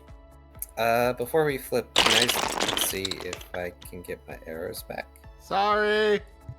It's okay. I was excited. Just roll them by hand later. I'll make a note for next time. That's fine. Oh wow, Right. apparently my system Right. didn't want to do that. But alright. Who do we want to raid? Who do we want to raid? Who do we want to raid? Where is my Firefox? Yeah, let's just raid Zim because oh look, he is streaming. How convenient. Yeah, you know what? That's a good idea. Let's raid Zim. All right. Well, in the meantime, over my side of things, thank you so much for joining. If you made it to the end here on YouTube, like, subscribe, blah, blah, blah, things, stuff, and whatnot. Gonna raid Zim. Not gonna give you a raid message because I'm tired right now, and I have never done that yet to this day. Thank you so much for watching. Drink plenty of water, take care of yourselves, and have a fantastic day. We are going to raid Zim. We are going to use a raid message. I'm probably going to do a late night chill stream of Pal World later. Have also day good of cuteness. Stay cute, everyone. Mwah. Watch the other lovely folks. Something, something, something bug me. Bye.